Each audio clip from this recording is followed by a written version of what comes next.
And during the few moments that we have left, we want to talk right down to earth in a language that everybody here can easily understand.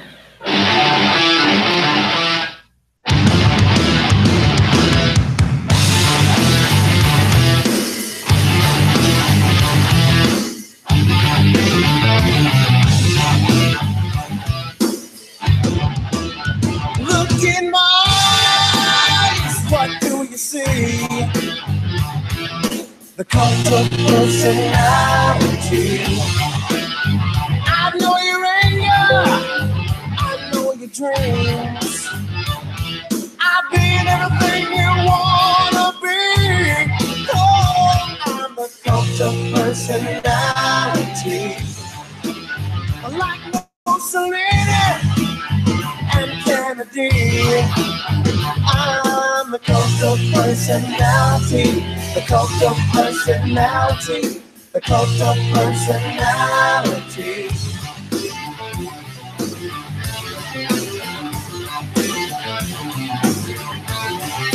Neon lights, Nobel Prize when a mirror speaks, the reflection lies. You won't have to follow me, only you can set me free.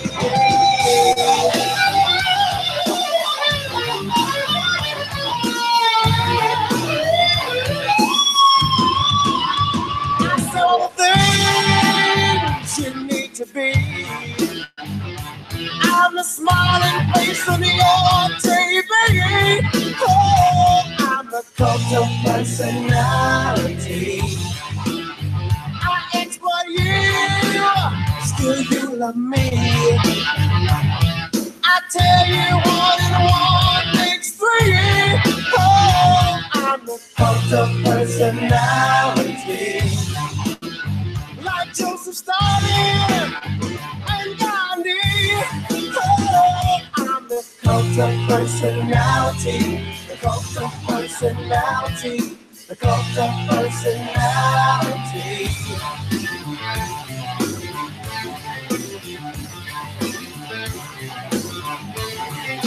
Neon lights, Nobel Prize. When a leader speaks, that leader dies. You won't have to follow me. Only you can set you free.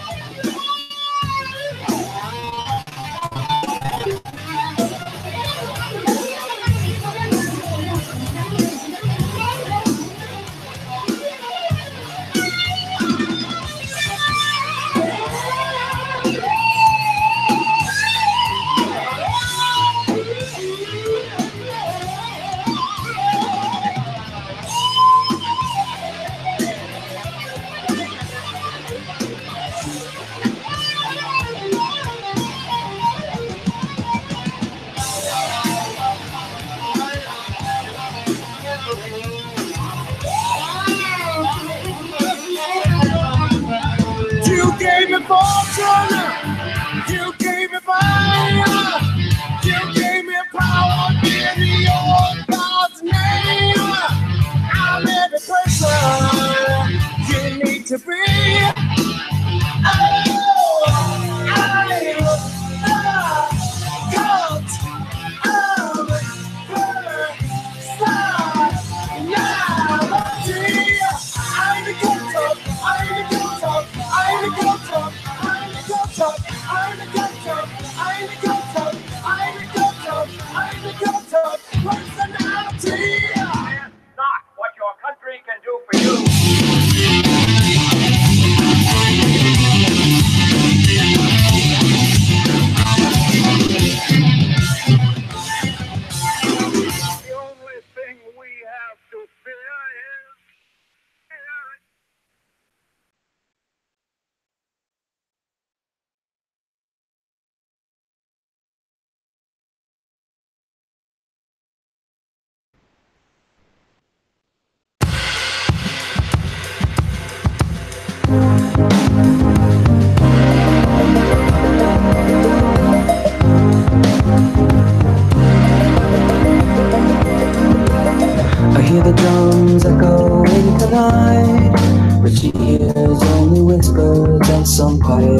conversation.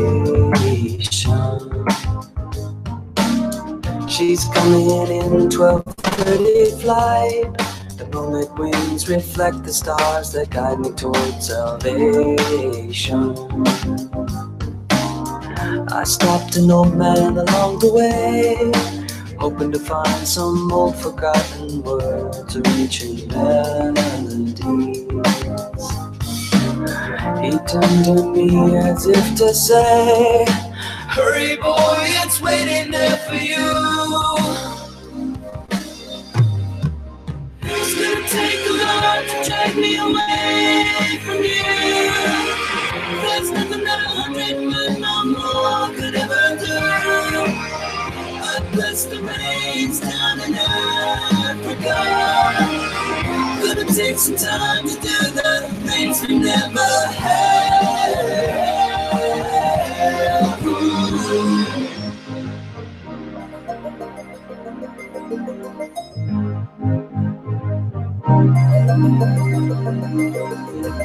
The wild. Yeah, that one's probably going to get me taken down worldwide.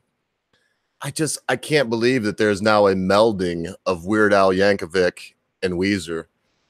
Coincidentally, two of my favorite entertainers that has ever been. Weird Al, one of the first things I ever did in my life for entertainment, to entertain others, was I had a little Kermit the Frog, actual puppet, and I used Kermit the Frog and a couple of my other puppets. What they were, to be honest, is not coming to mind. I just remember Kermit was the main one, and I had other stuffed animals behind, and I put on a lip sync puppet show of Eat It. You know, eat it, open up your mouth and feed it. And the class loved it. They did. My teacher even seemed to enjoy it. Though it's very difficult to entertain a teacher. Your teachers, they're the cocksuckers that act like they never want to crack a fucking smile. You know? It's like, don't you ever laugh? Don't you ever have fun? I'm going to get into the show proper. There's 3 people here right now. It's not my normal time. I'm going to spend, for those of you here right now, I'm just going to give you fair warning. I'm going to spend the next 15, 20 minutes kind of gearing myself up, thinking about what I want to say. And Memes, I'm not sure if you'll be here when I do say it. I'll be solo today. I won't be asking anyone to come on with me. But, you know, Memes, as much as I tease you, as much as I take the piss when I get a chance, I have to say that if all the left used logic like you do, well, there'd be no right and left. If all the right use logic like you do, I should say, and all the left use logic, there'd be no right and left, because we'd come together and we would actually eat the peach and spit out the pit. And folks, that's what the problem is these days. Donald Trump, and they choke on the pit. They're trying to eat the peach of Donald Trump, this beautiful thing that is Donald Trump. Tarbox, good to see you. Hail, Jensen Quinn, good to see you, brother. As always, Memes of Destruction, my brother from another Jewish mother. I do love you. So we got a lot of stuff happening. So kick back and relax if you care to. If you don't, well, come back in about 15, 20 minutes. I'll get this music thing out of my system. I think, you know what we'll do? We'll start with a little Weird Al. Just what the hell? And let's see what he's got here. Let's see what comes up. There's nothing the man has done that I don't like. Some of the best songs from various artists I know is Weird Al Yankovic's version. I like the Subterranean Homesick Blues. I like Weird Al's versions better than Bob Dylan's. Weird Al does this unbelievable. In fact, I'll play that. I don't know. I'm going to try to play the visual. I'm not sure that I can, but this entire song is written in palindromes. For those of you that don't know what a palindrome is, Bob is a palindrome. B-O-B, both ways. Do geese see God? You got that one? Do geese see God? Spelled the same forward and backward. These things are very interesting to me. White nerdy, man. That's a great one. That's a great one. But here, I'm going to play this one. Thank you so much for swinging by on our Sunday excursion. I'm so sorry I missed Friday. Common Sense guy is going to kick me in the balls when he sees me. I ran into an old friend of mine Friday before the show, and I didn't get back home till Saturday morning. And not early. I mean, like 10:30 in the morning, because we went out. We tied one on, as old friends often do when they're confronted with one another after a long absence. So stick around, I'll shoot out a request or two. You never know. I might play it, might not. You never know. We're going to strap in. We're going to play some music with small commentary in between for the next 20 minutes or so. And then we will get into the letter bomber, and we will get into this piece of shit, this scumbag that would go in to a synagogue on Holy Shivas and shoot up my brothers and sisters. And it's funny, Holy Shivas almost sounds like holy shit or Chivas Regal. That said, today's wine, before we move on right to the music, today's wine is Rex Goliath. This is Rex Goliath Cabernet Sauvignon. And as you can see right here on the thing is the price tag. All of the wine I drink, not all, but most, hashtag not all, of the wine that I drink is $10 and under a bottle. I feel like if you can't get a good wine, for $10, you're not trying hard enough. Like there's not enough in there for another glass, so I might as well do. You're not trying hard enough. And, I got the idea, of course, from Steven Crowder, like many of my other ideas. The ones that I don't get from him, I get from Gavin McGinnis. And, this is the wine of the day. Rex Goliath, Cabernet Sauvignon. Check out Rex Goliath. He was a real rooster, 47-pound rooster. Excellent, by the way. I would say it's a hint of bitter. Excellent on the nose. Wonderful on the palate. Hint of bitter on the finish. Lots of buttery tones. A bit of blueberry in there. And I really taste a lot of sweet apricot. Just wonderful, wonderful. The way it goes down the palate. So without any further ado, here is Weird Al Yankovic, Subterranean Homesick Blues. I'm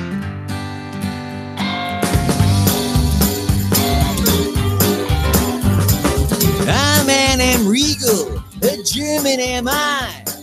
Never out or even if I had a high five. Madam, I'm Adam, too hot to hoot. No lemons, no melon, too bad I hit a brute. Lisa Bonet ain't no basil. Warsaw was raw. Was it a car or a cat I saw?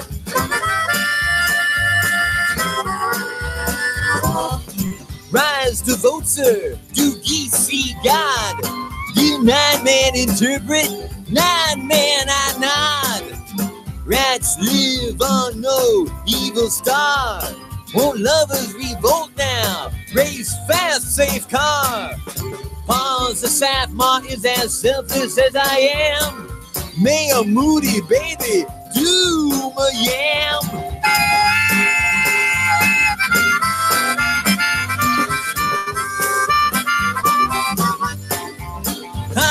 Satan sees Natasha, no devil lived on. Lonely Tylenol, not a banana baton. No X and Nixon, oh Stone be not so. Oh Geronimo, no minor ego. Naomi, I'm on. 8 Toyotas, a Toyota. A dog, a panic in a pagoda. Oh no, Don Ho, nurse I spot gypsies, run.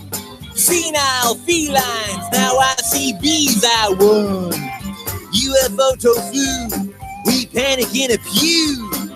Uzi rat in a sanitary zoo. Got a red nugget, a fat egg under a dog. Go hang a salami, I'm a lasagna hog.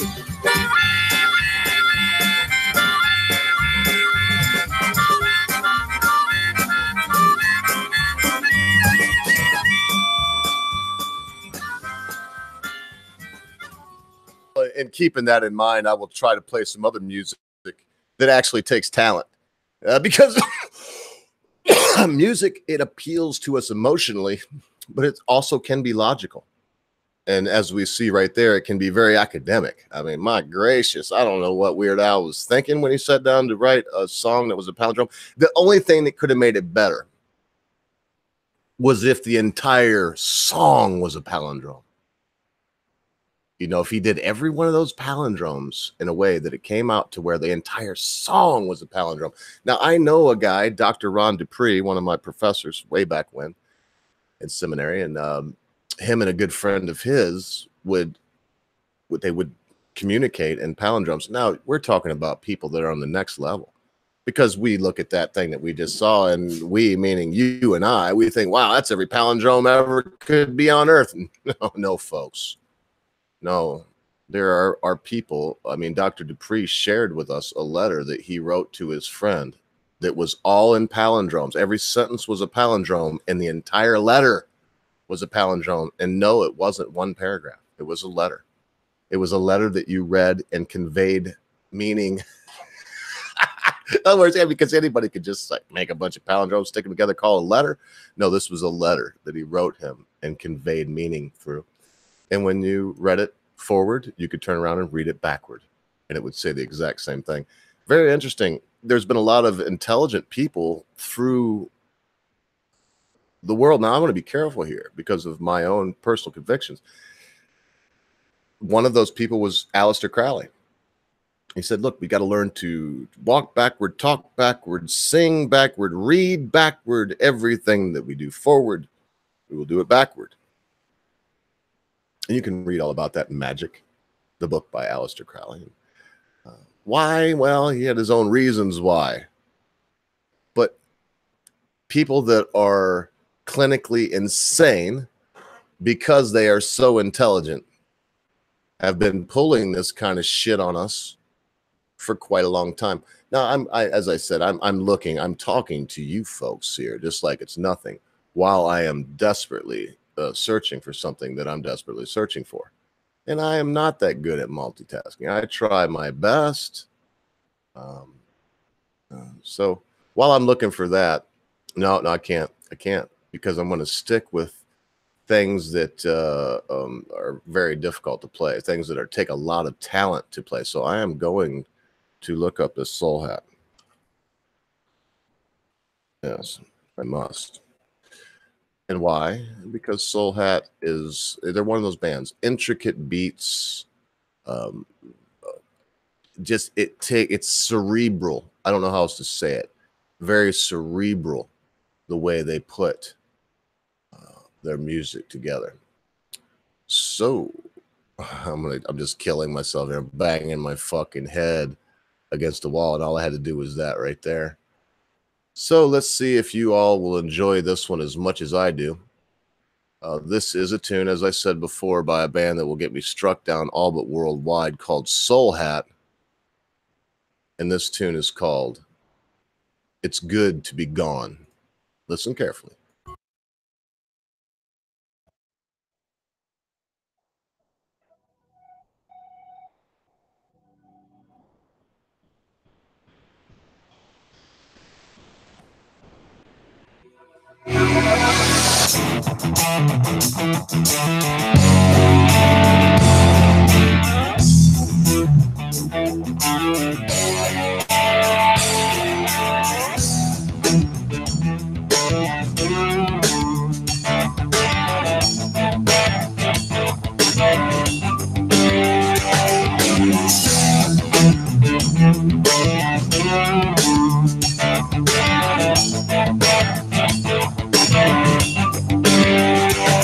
It's good to be gone. That's why I go. And all I get from you is food. Don't you give me that other junk. Now why do you try so hard? Could you leave it all behind? Would you be lost without it?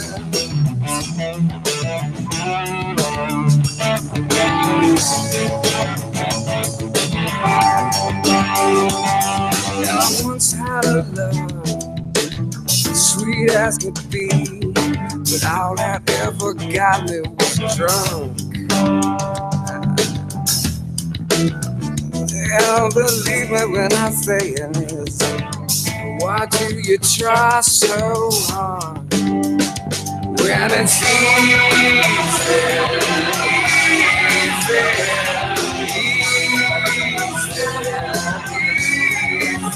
Mama, let it fly. Open wide, wide open, open wide. It feels good, it feels good. But if it hurts you, then it probably should. Could you leave it all behind? Would you be lost without it? Well, it's easy.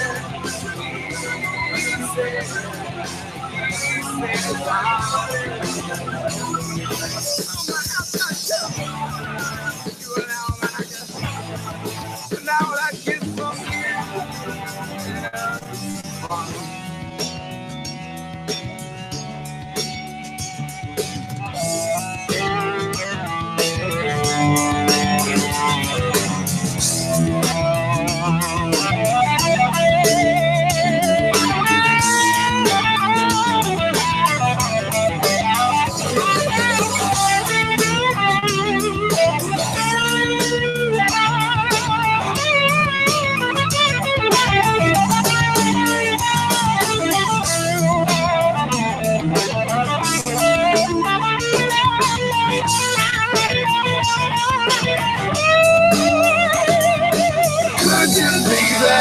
behind?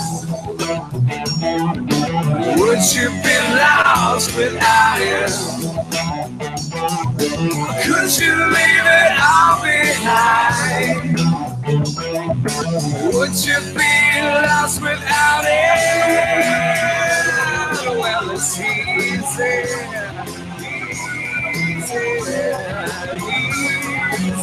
Mama, let it slide. Open wide. Whoa, good to be good. Staring on and on and on and on.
To the right, I felt you like electric light.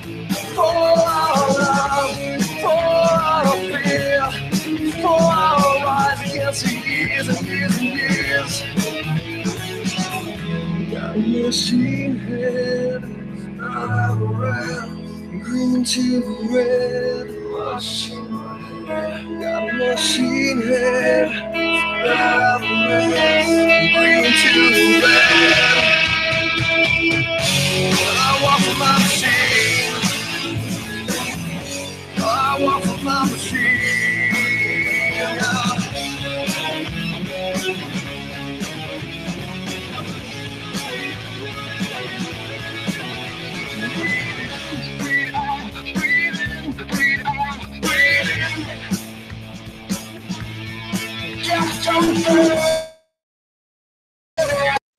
Started to deserve this, leaning on my conscience a wall. Blood is like wine, unconscious all the time. If I had it all again, I'd change it all. Well, if I was to count up all my coats and include, like, you know, dress coats, I've got dozens of them. I love dress coats. I like a, you know, sports jacket. And yeah, I was having some problems with that song, and I'll play some others. We got some other shit coming up here, man. And yeah, I want to speak real briefly. You know, I don't hate Day Is Dead or the Britisher or anybody. We're zero cool's here. But listen, folks, I've done shit in my life, okay? I've never been famous, but I've been well known. And man, Mrs. Ober knows. I told her when I left the last band, I was like, I don't ever want to go. And look, I'm talking about nothing. I'm nobody, so I could never handle like fame. So, you know, we had an issue where there was some people, and they're like, they knew me, I didn't know them. I've always hated that. And in the beginning here, it was snowballing. You know, on any given live stream, there'd be 75 to 150 people watching, and it was just snowballing, man. And you know, people were getting real critical of me. I couldn't joke anymore. Hell, I can hardly do it now without getting a lot of flack. And it was just, I felt like I was being drugged into this skeptic community. Yeah, I'm a skeptical Christian. I'm skeptical of you. I'm not like a skeptic like Sophane or who's that faggot that likes to have his old lady push big dildos up his asshole? Jeff Holiday. You know, I'm not like these guys. I'm not a faggot. I never had my wife hump me with a dildo. 25 years of marriage, she's never stuck her finger in my asshole. I mean, I hear the guys dig that too, and I'm gonna get off on that, man. I mean, look, if you like a finger in your asshole, so be it. It's fine. I'm not even saying that's queer. You know, I've had my salad tossed a couple of times. I got no problem with that. It's actually kind of nice, isn't it? But the you know, I don't know.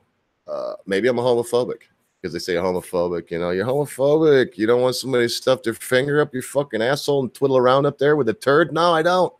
No, frankly, I don't. So. No, I never knew AIU, Tim Tarbox. I knew some of the Flying Monkeys. In fact, I believe you asked me about Billy Bong.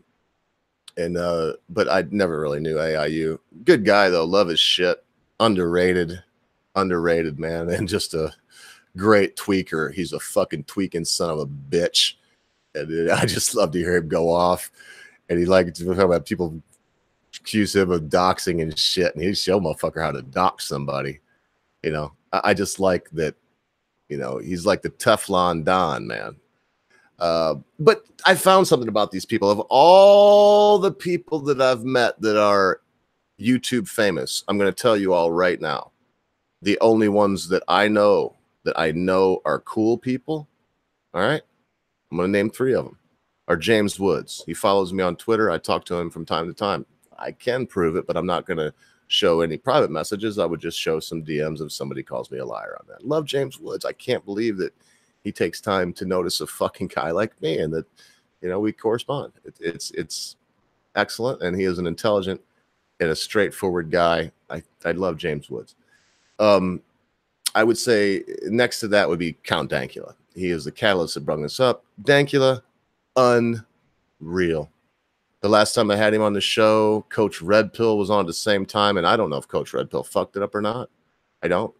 I'm hoping to have Dank back, but Coach was such a dick, and his reasons for wanting Dankula on, it was just all a fucking shit show.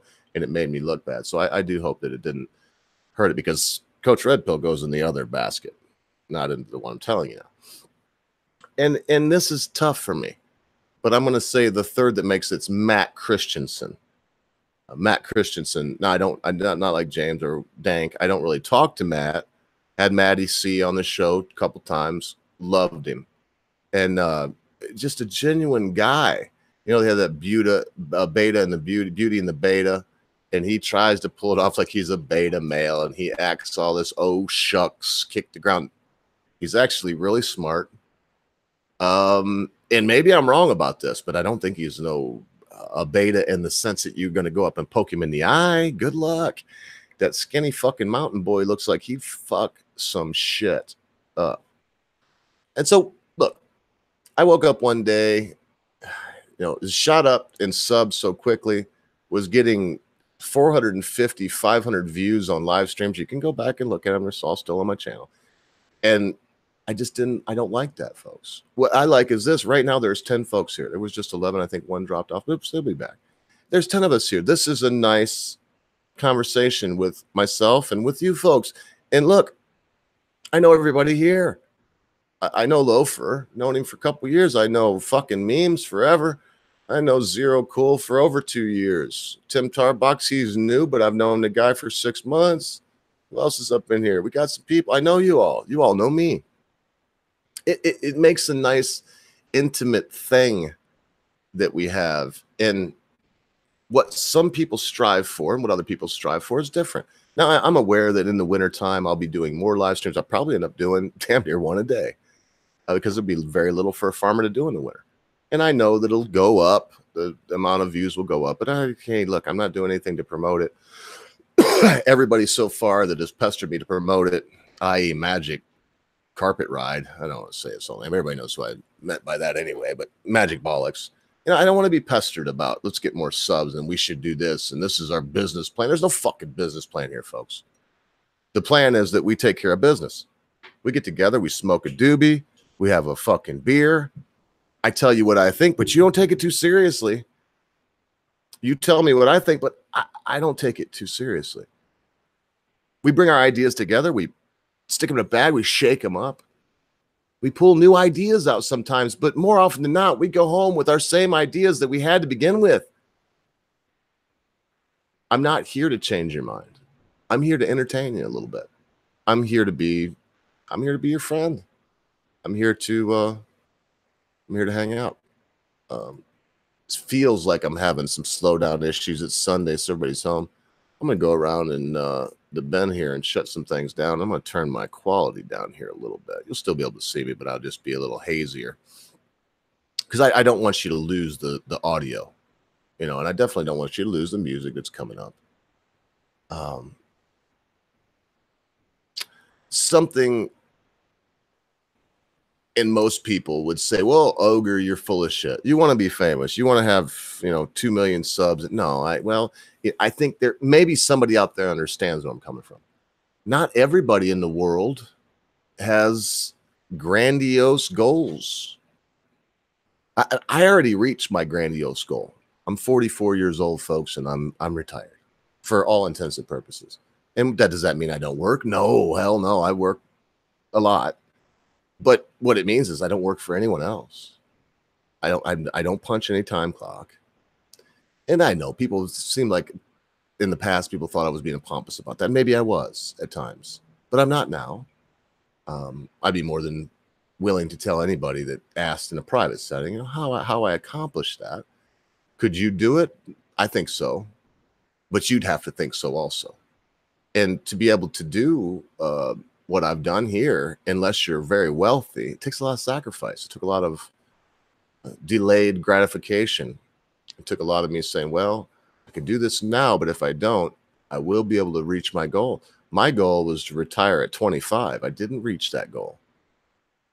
But by 35, I was completely retired. I'm on 9 years right now of, for better or worse. So look, I'm going to get off that because in the past, as I said, it has been brought to my attention that some people hear that and they're like, man, they can't hear me say that without it sounding pompous and like I'm being an asshole because they got to get, if you got to get up, go to fucking work every day. You don't want some fat bloated, bearded cocksucker telling you how great it is that he gets up whenever the fuck he wants to get up and drinks beer every day, do you? I mean, what kind of cocksucker is that? But delayed gratification is what brought me to this point. Many times in the past where I wanted things and I didn't get them because I wanted to have a specific goal. Goals are great. The United States of America is not only great, it is the greatest idea that was ever thought of by man. And it is the greatest country that is, was, or in this Jew's opinion, ever will be. Oh, thanks for hanging in that rant right there. I am going to get to the other topics. And here's something that will bring us closer to that feeling. Here's a little Rage Against the Machine.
Forces are the same that burn crosses. Some of those that work forces are the same that burn crosses. Some of those that work forces are the same that burn crosses. Some of those that work forces are the same that burn crosses.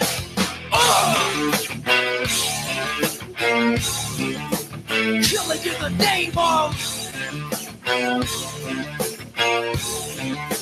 killing in the name of. Now you do what they told you. Now you do what they told you. Now you do what they told you. Now you do what they told you. Now you do what they told you. Now you do what they told you. And now you do what they told you. And now you do what they told you. And now you do what they told you. And now you do what they told you. And now you do what they told you. And now you do what they told you. Those who died are justified for wearing the badge and your chosen white. You're justified. Those that died for wearing the badge and your chosen white. Those who died are justified for wearing the badge and your chosen white. You're justified. Those who died for wearing the badge and your chosen white. Some of those that work forces are the same that burn crosses. Some of those that work forces are the same that burn crosses. Some of those that work forces are the same that burn crosses. Some of those that work forces are the same that burn crosses. Killing in the name of. Killing in the name of. Now you do what they told you. Now you do what they told you. Now you do what they told you. Now you do what they told you. Now you do what they told you. You're under control. Now you do what they told you. You're under control. Now you do what they told you. You're under control. And now you do what they told you. Now you're under control. And now you do what they told you. Now you're under control. And now you do what they told you. You're under control. And now you do what they told you. You're under control. And now you do what they told you. Those who died are justified for wearing the badge and your chosen white. You're justified. Those that died for wearing the badge and your chosen white. Those who died are justified for wearing the badge.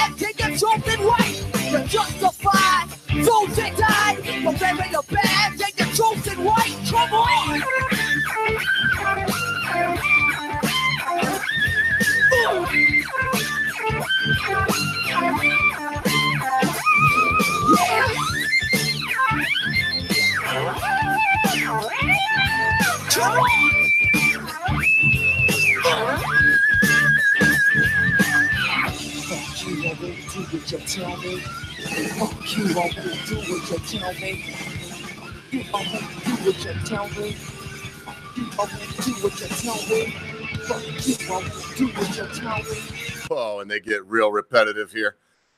I tell you, it takes me back to Straight Sith Mail. I mean, I remember, daggone, man, Rage was something else, right? It was like 1996 when they come out naked on stage. Look, I whip out my prick one time on an after party off air because I'm, you know, being cheered on by some crazy bitches that have already been named in this stream by Tim Tarbox, so I won't name them again. And, you know, all of a sudden I'm a fucking villain. And daggone Rage Against the Machine gets buck naked in front of the whole world. And they're, you know, they're like rock gods. I do got a big pecker. I mean, and maybe I don't, but boy, they sure did try to make fun of it for a long damn time. Anyway, oh, it's good to be here today. God, did I just say that? I can't even, I mean, I don't bring it, but of course, for me personally, when controversies and what you know, stuff like that come up, I'm always gonna think, you know. So what I want is, come on, folks, before I go into my diatribe, which I will, I would like a couple of good requests from you folks listening right now of some cerebral tunes, some thoughtful tunes. I'm not going to name any bands. If I did, I'd kind of ruin it. I will give you an example right now. That was one, what I just played. But I'm going to give you another example right now of what I consider to be a cerebral band. Now, I'm picking a very short one. It's not their most cerebral tune. But here it goes, man. See if you can name this one and give me your favorite cerebral thinking man's music. Something that is not just your run-of-the-mill 3-chord hat trick. Something that takes a little brains to appreciate. Here you go. This is one of my picks.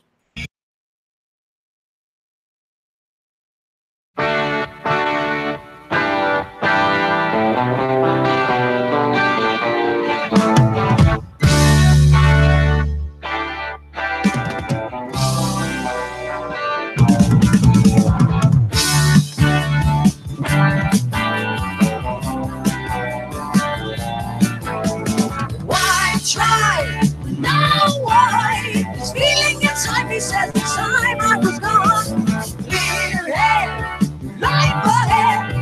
Time I was keen, now I just want my fun. Life by night away from here, change my life again. Life by night, third my idea. Ship isn't coming and I just can't pretend.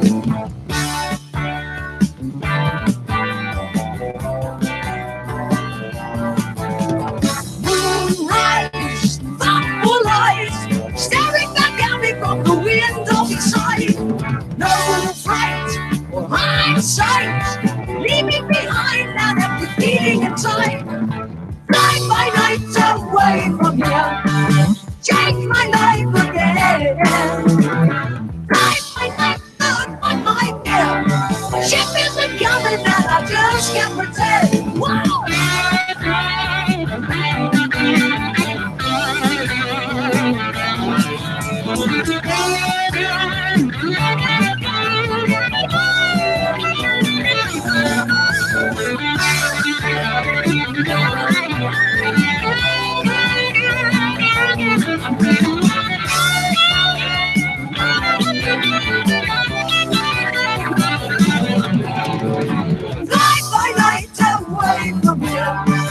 Change my life again.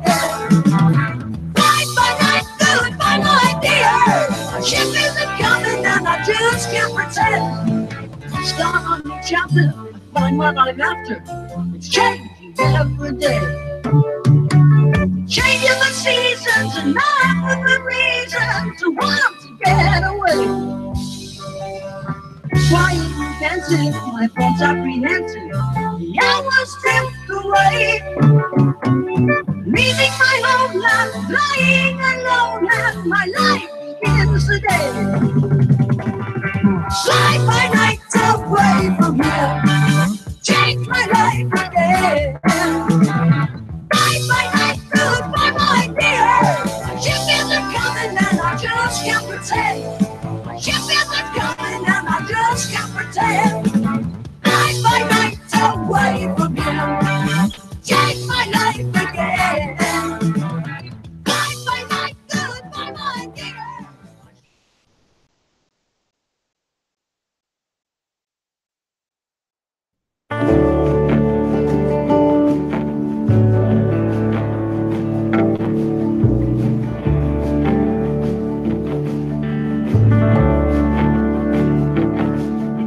They hung a sign up in our town. If you live it up, you won't live it down. So she left Monte Rio's son, just like a bullet leaves a gun.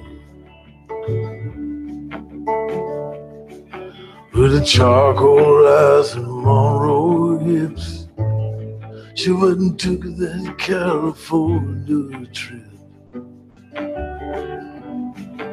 Oh, the moon was gold and her hair like wind. Said, don't look back, just come on, Jim. Oh, you got to hold on, hold on. You got to hold on, take my hand, standing right here, you got to hold on.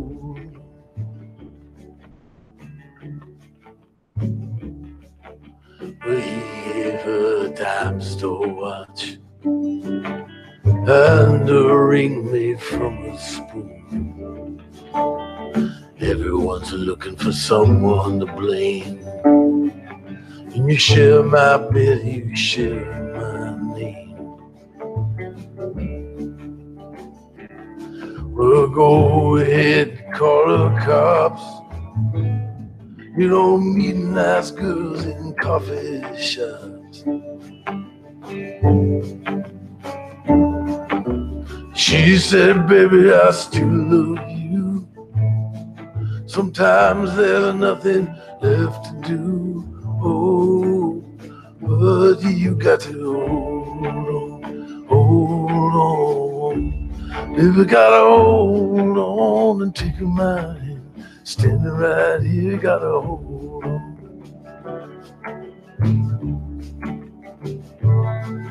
Down by the Riverside Motel, it's thin below and falling by a 99-cent store. She closed her eyes and started swaying. But it's so hard to dance that way when it's cold and there's no music. Oh, your old hometown so far away, but inside your head there's a record that's playing a song called Hold On, Hold On. Baby, gotta hold on to take a mind. Standing right there, gotta hold on. You gotta hold on, hold on. Baby, gotta hold on. Right outside the lazy summer home, ain't got time to call you so critical. Right outside the lazy gate of winter home, wondering where could not match wings a mile long, just get the moon away.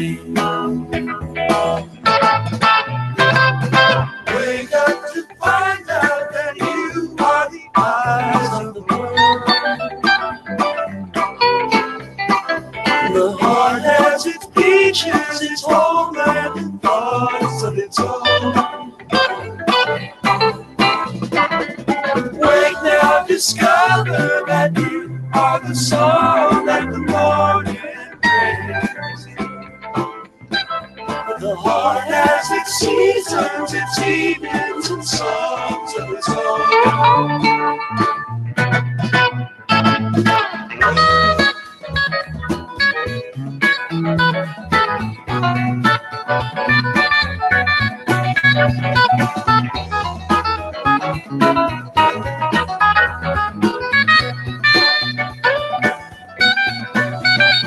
There comes a beam of peace, love to fade away. There follows a waking behind from the loaded with pain. And the seeds that were sown all burst into bloom and decay. The night comes so quiet, it's close on the heels of the day. Wake up to find out that you are the eyes of the world. And the heart has its features, its homeland and thoughts of its own. Wake now, discover that you are the song that the morning brings. The heart has its seasons, its evenings, and songs of its own.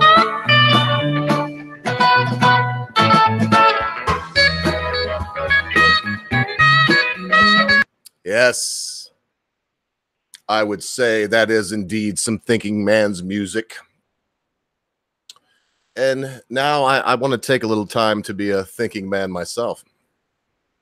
I wish that I could turn the music down in the background like I just did for myself so that you could hear the music in the background while I speak, but haven't figured out how to do that yet. Why is a crooked letter that can never be made straight? Hear what I said? Why is a crooked letter that can never be made straight? We know things happened. We know that events take place. We know that some of these events are horrible, they're just unbelievable. They're earth-shattering. In a lot of cases, they're life-changing. We know that events take place. But why is a crooked letter that can never be made straight? We begin to ask why. We begin to superimpose our own reasons on to things that happen. In the case of the, I don't even want to say what they're calling them, but I'm going to because you'll know it right away. In the case of the media labeled MAGA bomber, Make America Great Again bomber. And yes, I get it. He had shit on his van. I wish the moron wouldn't have done that. If he wanted to be a Trump supporter, he should have been all fucking blowing people up, you dumb cocksucker. You know how fucking stupid you made us look. So the MAGA bomber, and they want to find this why and make this crooked letter straight, even if it ruins the alphabet. So they find this why. And it's their why. And in the case of the MAGA bomber, why? The why was because of Trump, because of the rhetoric, because he's so horrible, because Trump is to blame for everything foul in our world, and nothing done that is evil is done without the approval of Trump and without his active connivance. And in the case of people that wish to not be evil, his active coercion. It's, look, this guy, I'm looking at his face right now, and I tell you, yeah, I'm Jewish, man. I hate this motherfucker. You know, I hate his guts. 11 dead in shooting at Pittsburgh synagogue. Suspect in custody. It's a very horrific crime scene. It's one of the worst I've ever seen. Pittsburgh Public Safety Director Wendell Hishreich said. This is by Callahan Rosenblatt, Tom Winter, and Jonathan Dynast. A gunman opened fire at Pittsburgh synagogue where Sabbath services were taking place Saturday morning, killing at least 11 people and wounding several police officers before he was taken into custody, officials have said. The attack at Tree of Life Synagogue began somewhere before 9:54 a.m. when police were called about an active shooter inside the house of worship in the city's Squirrel Hill neighborhood, which is considered to be a historic Jewish enclave and center for Jewish life in Pittsburgh. Yes. Yes, though I'm not a religious Jew and though I've not taken part in the rituals of Judaism. Yeah, I know when Yom Kippur is. Yes, I know when the Feast of Trumpets is. Yes, I mean, I understand the difference between the fall feast and the spring feast. But I don't take part in it. I'm still going to tell you I'm Jewish. And I'm going to get to this. I'm going to get to this. And I thank you for being here with all the parentheses. And you all can hate me too. Don't hold back. Listen, all of you here, I'm not going to name any names because I don't know who's all of you here. If you disliked Jews before you knew I was a Jew, well, then you can dislike them now. It's fine with me. If you have reasons for believing, you know, that Jews have a giant cabal and that there is this Jewish Zionist takeover of the world, hey, look, that's fine. I'm not going to laugh at you because I believe similar things. I just don't believe Jews have any fucking thing to do with it any more than the English have anything to do with it, because the center for banking in this global world is the city of London. I'm not going to get there. Look at me off this. Let me get back here. The attack at the Tree of Life Synagogue began somewhere on the floor. Historic Jewish enclave. At least 11 adults were killed. At least 11 adults. And thank goodness there weren't a bunch of children. At least 11 adults were killed in the shooting and 6 people were injured, including 4 police officers, officials said. Dr. Don Yealy, chairman of emergency medicine at the University of Pittsburgh Medical Center, said a 70-year-old man and a 55-year-old officer were in critical condition.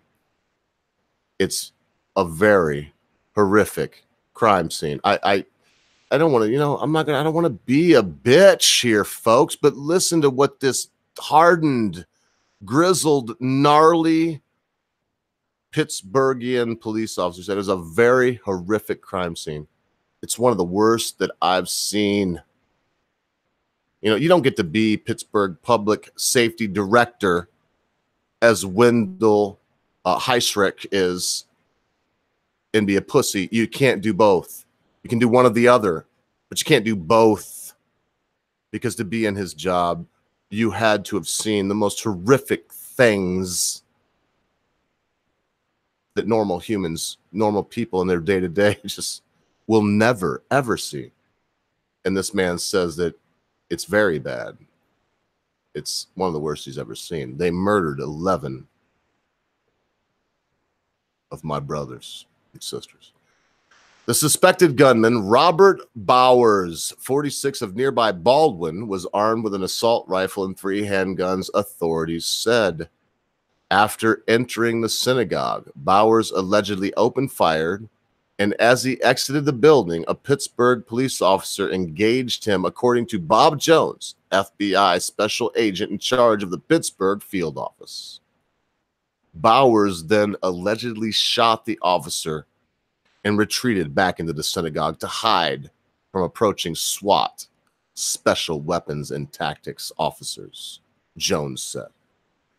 2 officers who were the first responders to the scene were struck, and 2 SWAT officers were struck inside the building, Pittsburgh Police Chief Scott Schubert said. Yaley said one of the injured officers suffered grazing wounds. Heisrick said Bowers was shot multiple times.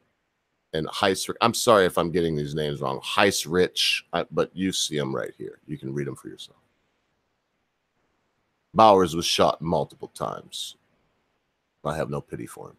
Jones said the crime scene was the most horrific he'd witnessed in his career with the FBI. Bowers was charged Saturday night with 29 federal counts, including 11 counts of use of a firearm to commit murder. U.S. Attorney for the Western District of Pennsylvania, Scott W. Brady, announced. He is also charged with 11 counts of obstruction of the exercise of religious beliefs resulting in death and other counts. You got that one? I like this. I actually like this. He was also charged because he was screaming, "Die, Jew, die," while my brothers and sisters were trying to fucking worship on the holy Shabbat. He was also charged with 11 counts of obstruction of exercising of religious beliefs, resulting in death and other counts. Social media accounts that appear to belong to Bowers contain posts with anti-Semitic messages and hate speech. Bowers reportedly said, "All Jews must die." Where do we hear this? Look, I'm going to get into this, okay? I'm going to get into it. The psychology of this. This is crazy. Before opening fire, he said, look, all Jews must die. Open fire in the synagogue. Hisrich said the FBI would be leading the investigation. The Pittsburgh Department of Public Safety tweeted that the shooting would be prosecuted as a hate crime. I don't give a fuck about that, and I don't think my Jewish brothers and sisters do. Yeah, it's a hate crime. It's a crime. We don't need a hate. We don't need a qualifier. It's a fucking crime, and it should be prosecuted.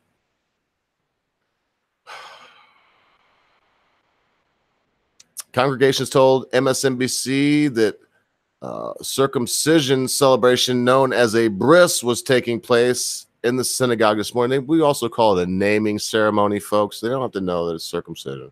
It was a naming ceremony. They were giving the child a name. Jeff Finkelstein, CEO of the Jewish Federation of Greater Pittsburgh since 2004, told NBC News affiliate WPXI that he rushed to the area when he heard about the shooting. Quote from Jeff Finkelstein: "I just felt horrible for all those people inside," Finkelstein said. You know, everyone thinks about Israel is like this. It's just shocking to come back to Squirrel Hill and see something like this. End quote. Jeff Finkelstein, look, I'm not going to cry, all right? I'm not going to cry. Rabbi Chuck Diamond, a former spiritual leader of the Tree of Life, told reporters that he never spoke to his congregation about what to do during a shooting, but it's something he thought about. And here's a quote from Rabbi Chuck Diamond. Quote, "There's a lot of anti-Semitism out there and a lot of hate out there. Sobering that it's touched our community," close quote. Michael Eisenberg, the immediate past president of the Tree of Life Synagogue, who lives about a block from the building, told the Associated Press that he was getting ready for services when he received a phone call from a member who works with Pittsburgh's emergency services, saying he had been notified through scanner and other communications that there was an active shooter at their synagogue. Quote, "I ran out of the house without changing and I saw the street blocked with police cars. It was a surreal scene and someone yelled," subquote, "Get out of here," and subquote, "I realized it was a police officer along the side of the house. I'm sure I knew all of the people, all of the fatalities. I'm just waiting to see," Eisenberg did say. He said officials at the synagogue had not gotten any threats that he knew of prior to the shooting. The synagogue maintenance employees had recently checked all of the emergency exits and doors to make sure that they were cleared and working. Quote, "I spoke to a maintenance person." This once again is Eisenberg. Quote, "I spoke to a maintenance person who was in the building and heard the shots. He was able to escape through one of the side exit doors. We had made sure it was functioning." Look, let me get back with you folks. I may read the rest of it. I may not. Before I start my diatribe, I wanted to remind everyone, as I think I already have 3 or 4 times, I am Jewish.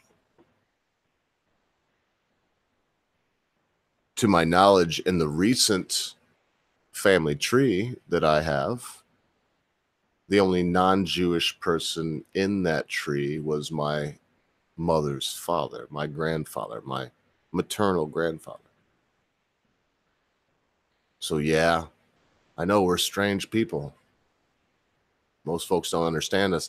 And I have grown up with the benefit of not being a religious Jew. My mother and father never went to synagogue. My father, who's 100% Jewish, never went to synagogue. Would not tell people he was Jewish. I grew up in a family that was very ashamed of who they were. I'm sure if someone won't tell me now that they're thinking, well, who wouldn't be ashamed of being a Jew? I wouldn't be, because it's not anything I have any control over. I'm no more ashamed of being a Jew as I am proud of being a Jew. Now, there are times that I feel pride in my Semitism, my Jewishness.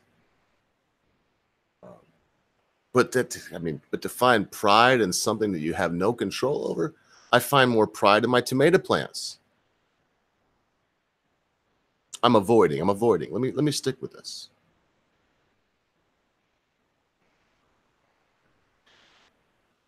The press that I've seen is already twisting this and making this Donald Trump's fault also. Listen, you can't have your cake and eat it too. You can't say that the quote unquote MAGA bomber, was going down Trump's hit list and now say that this person killed Jews because of Trump and his rhetoric.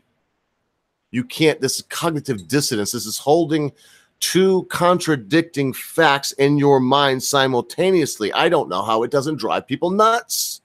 When I find 2 contradicting facts in my brain, I weed out the weakling and throw it out, much like the pit of the peach we talked about just a few minutes ago.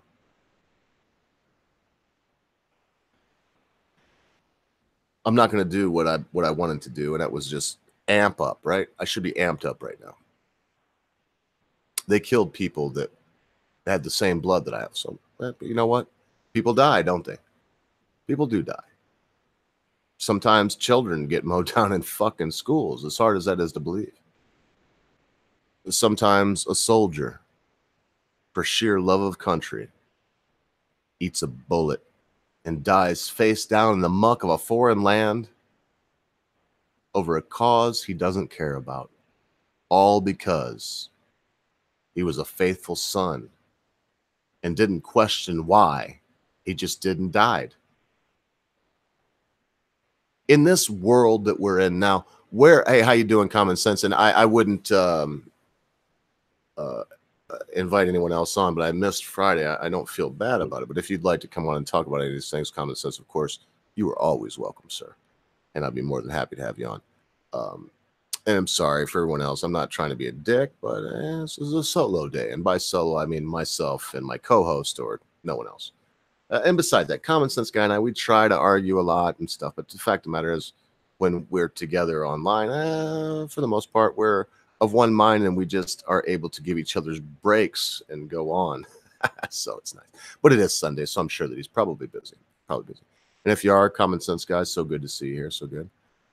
MC, let me get back on this point because MCJK, whether he knows it or not, he sparked a lot of my desire to talk about this today. So here we are. If you're gonna blame Trump for the quote unquote MAGA bomber, all right, then you're also going to blame Trump for this guy's a lefty. This what is his name? I've blocked it. I don't want to say his name anyway. I'm not going to get it in my head. I hate to name these people and give them all this freaking publicity. But this guy was a lefty. And what am I going to do? Am I going to say that, what, is Nancy Pelosi guilty of this? Come on, MCJK, you wouldn't say that, right? Hi, MC. Hi. But you wouldn't say that, right? I mean, that's why we're the good guys, MC, isn't that right?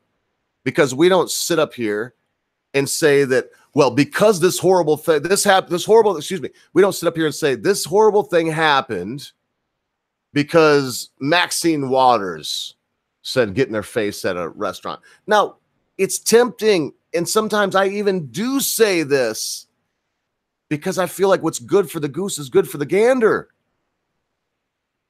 But the actual fact is there has been no serious call to violence. There's been calls to harassment, okay? There has been, and that is a close thing. And for crazies, that's like one step. It's a hop, skip, and a jump to violence, to physical violence. No, it's okay, common sense guy. I figured you were busy. I know it's your Sunday night. I just, after I woke up and sobered up Saturday morning, I felt a little bad about missing Friday, but I wouldn't change a thing. And as MC's saying now, and come on, MC, again, this is gonna be a solo day, but I want to know from you if you care to type it.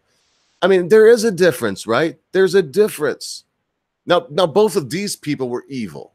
The so-called MAGA bomber and this person that went in and killed all the Jewish people, that said he hated Trump but would never vote for him and was obviously a lefty. And it hurts my feelings, folks. I'm going to get through this, but every time I think about it, it's like, holy crap. Just went into a synagogue on Shabbat and blew people away during the Holy Sabbath. It's crazy. Jews don't even like push the button for the elevator on Sabbath. There's mechanisms in Jewish hospitals for anyway. I mean, it's like Sabbath day. Come on, man. Can't find another day, or what? You hate Jews but don't know nothing about it? So anyway, let me stay focused here, as focused as I can. I'm trying to read the chat and be parts. If you're calling for violence, some difference. There is also no repudiation of violence from the left for Antifa's antics. Now, I've noticed that. I have noticed that. I look, we're in a war. It seems like we almost can't win. We couldn't win because it would be immoral to win it. Because we're in a war where one side says, David Duke endorsed you, therefore you're a Nazi.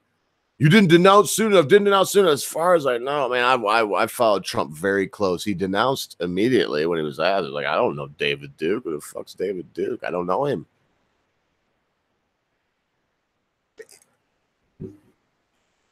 Identitarian politics and constantly shifting the blame from who the blame should be on to who you hate is not a good thing, folks. I can't overstate that. It's not a good thing. It's no better for me to say, well, look at the Scalise guy shot. He was a Bernie bro, lefty. And I, again, I'm not going to call MC out all night and get him to try to agree or disagree with me. But I kind of wonder right now, what do you think, MC? I mean, right? We don't blame Bernie Sanders for that moron shooting Scalise, do we? We don't do that. Now, because we're the good guys. As good guys, we say, well, let's use logic and reason. This individual did an individually horrible thing. Who they supported and who they liked is irrelevant. Now, as the rhetoric ramps up, it's getting harder and harder, but we got to be realistic. This is blowing my mind because they'll say, well, why Trump, he's calling for this rhetoric because he's enforcing the border laws. He's enforcing immigration laws. No, I disagree with that. I think we could still be the good guys and disagree with that. All right, here we go. I am getting sick and motherfucking tired of being told I'm evil because I disagree with somebody. When I mean, it all comes, and look, I'm going to go right there. And these lefties, they murder children. They murder unborn children and support it like it's some kind of satanic rite. Look, I said I was going to stay calm, and I want to stay calm. I don't want to go off on everything that my mind fucking tells me to go off on, because a lot of this stuff is quote unquote conspiracy theories, because I look at this shit deeply. No, let's not. anybody here that leans right, anybody here that talks to anybody and calls themselves at all conservative, don't be a fucking dick. Don't go out there and start blaming this heinous murder of innocent Jewish folk at worship on the left. Don't do it. Now, would the left do it to us? Yes. Yes, they would. Yes. Does it make it any different? I look at Mickey Ward, Arturo Gatti. Man, they started trading low blows. Nobody liked that. Mickey Ward, Arturo Gatti, if anybody knows it, they had some great fights, man. Some of the best fights ever in boxing. Eric Holder says they go low, we kick them. I'm at my wit's end, folks. I'm glad I live up here in the country, because as hypersensitive as the mainstream legacy media has made this, as overly simplified as white bad, yellow, orange man bad, black good, brown people good. Oh man, I don't know. It's got me nerved up here. The only difference is there's black people that live up here and Mexican people, especially there's probably more Mexicans than black people, but there's black folk that live up here, but they ain't no different than me. They just look, they're just, the color is different. I don't see this as a racial thing, folks. I see this as a geographical thing. Why is it that black people that live way up here in the middle of the sportsman's paradise of Michigan think no differently than I do? Why do they think that calling Trump a racist is as crazy as I think it is? Why? They're black. They would be as they could call Uncle Tom. Oh my goodness. You know, you go to Saginaw, Michigan, and you'll find the crazies, white and black. You come up here, you come up around Beaverton, Michigan, you come around Edenville and Hope and Estee. If you could even find them on a map, Estee, look that one up. You come up around here, man, we all know one thing. The summer's short and the winter's long. That's what we know. We know we got to work and make hay while the sun shines. So when the snow falls, we can feed our cattle and eat from the fat of the land. That's what we know. And we don't give a fuck what color you are. If you're a neighbor and we know that you're a neighbor and we see you work on your farm and you come and knock on my door, my larders are open to you. If you are a grasshopper, I slam the door in your face, and it doesn't matter what color you are. If you need me to explain the fable of the ant and the grasshopper, you can go watch like 30 episodes back, and I explain it. We're the good guys here.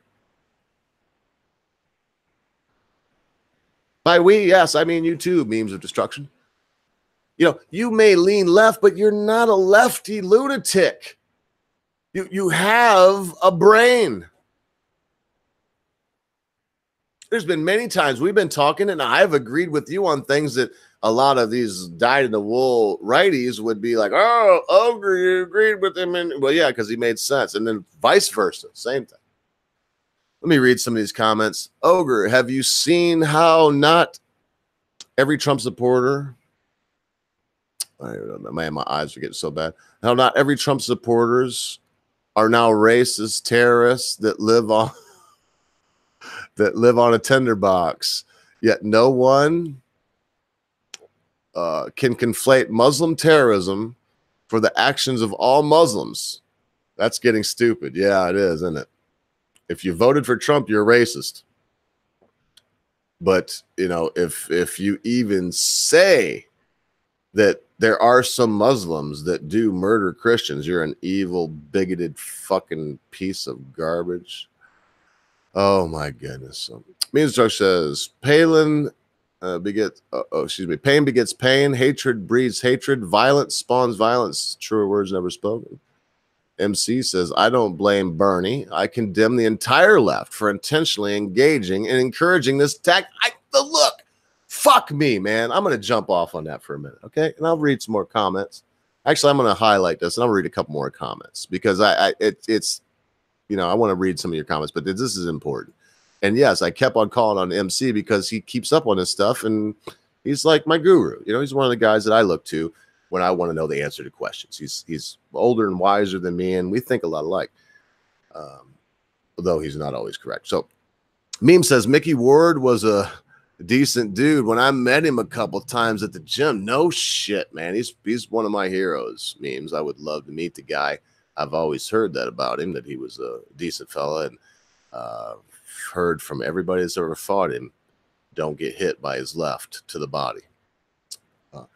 MC says, Memes, you have a lot to answer to, in my humble opinion. MC also says, Trump gives a conciliatory statement. And what did the leftists do? Trump stepped back and the left just attacked. Yeah, it was rough. And I see now, I think you two are going to go. And then Meme says, Ogre, I remember having a discussion about ants on your channel a while back. Yes, we did. We talk about a lot of good stuff here. So I don't know. Hopefully I caught up with the comments there, but I'm going to continue on here. And I'm going to continue right from here. MC says, I don't blame Bernie. Now this is not me. This is not my statement. It doesn't necessarily reflect the opinions of the Laughing Ogre. I'm just reading you what MCJK says here. You know, wise, older man, past middle-aged man that's been through a lot, served our country, the military, tries to cure cancer on a day-to-day basis. That's all I'm saying. I'm saying that this is what this man says, not me, because I'm pretty much worthless. He's actually done some shit. He says, I don't blame Bernie. I condemn the entire left for intentionally engaging and encouraging this tactic. I've got to stick with that, and here's why. Trump got jumped on for saying there was bad on both sides for Charlottesville. Y'all remember that? Trump got beat up so bad for saying that there was ill on both sides. Antifa was on the other side. I want to ask y'all a rhetorical question. I want you to think about this while I speak. Why would the media defend Antifa? So fast forward to today. Now think about that while I speak. Fast forward to today.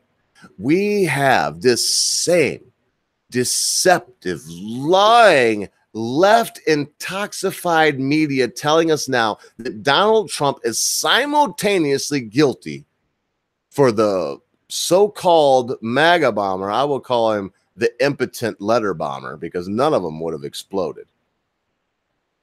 And he's also guilty for this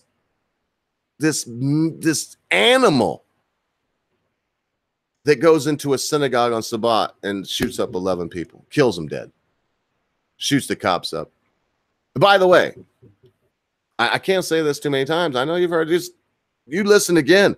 This cocksucker hated Jews and hated Trump. Now, how can you call Trump anti-Semitic? His daughter, whom the left would have you believe he wants some. Oh, man, I can't even say it, MC. It makes me so sick when they say that shit. Can you imagine? You're there and you're just a dude, and yeah, they disagree with you, and all of a sudden they're making these innuendos about your own daughter and you. I mean, it makes me fucking sick. She married Jared Kushner. She converted to Judaism. So her dad, that I can't even go there, man. I'm telling you, I'm like stuttering because I don't want to say it. Yeah, I'll just come out and say it because they're the ones that say it.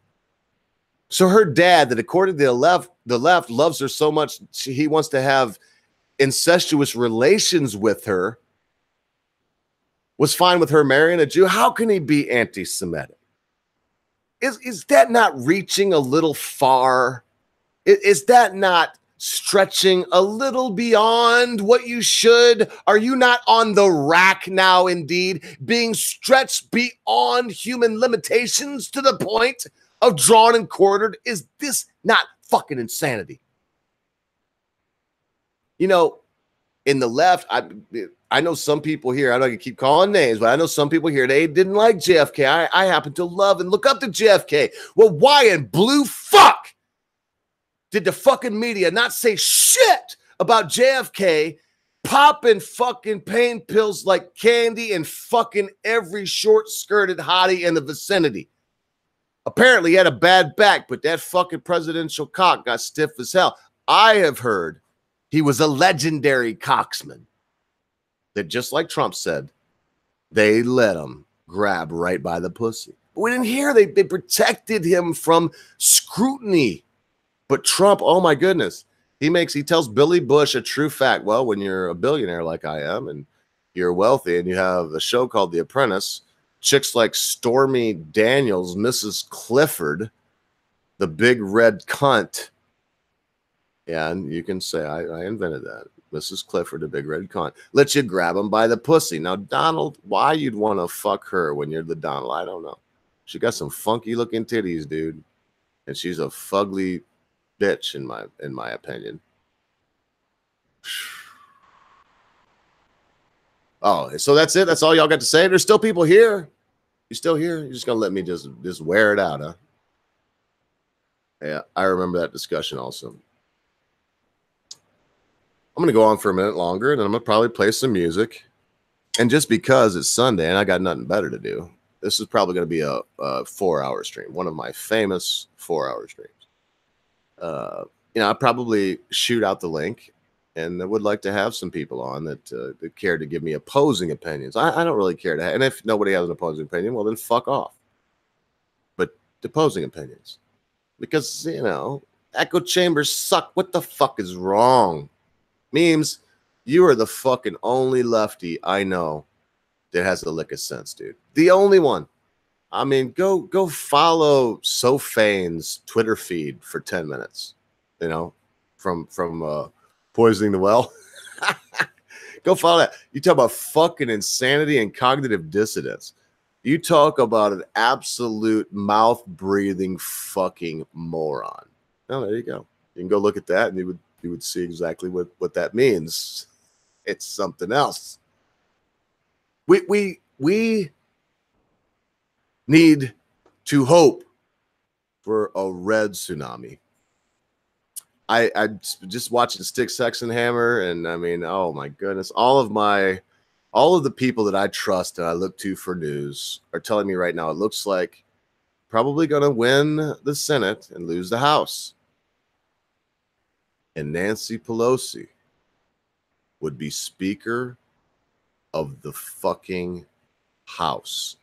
How dumb do you have to be? Let me show you something here real quick. Just give me 1 second.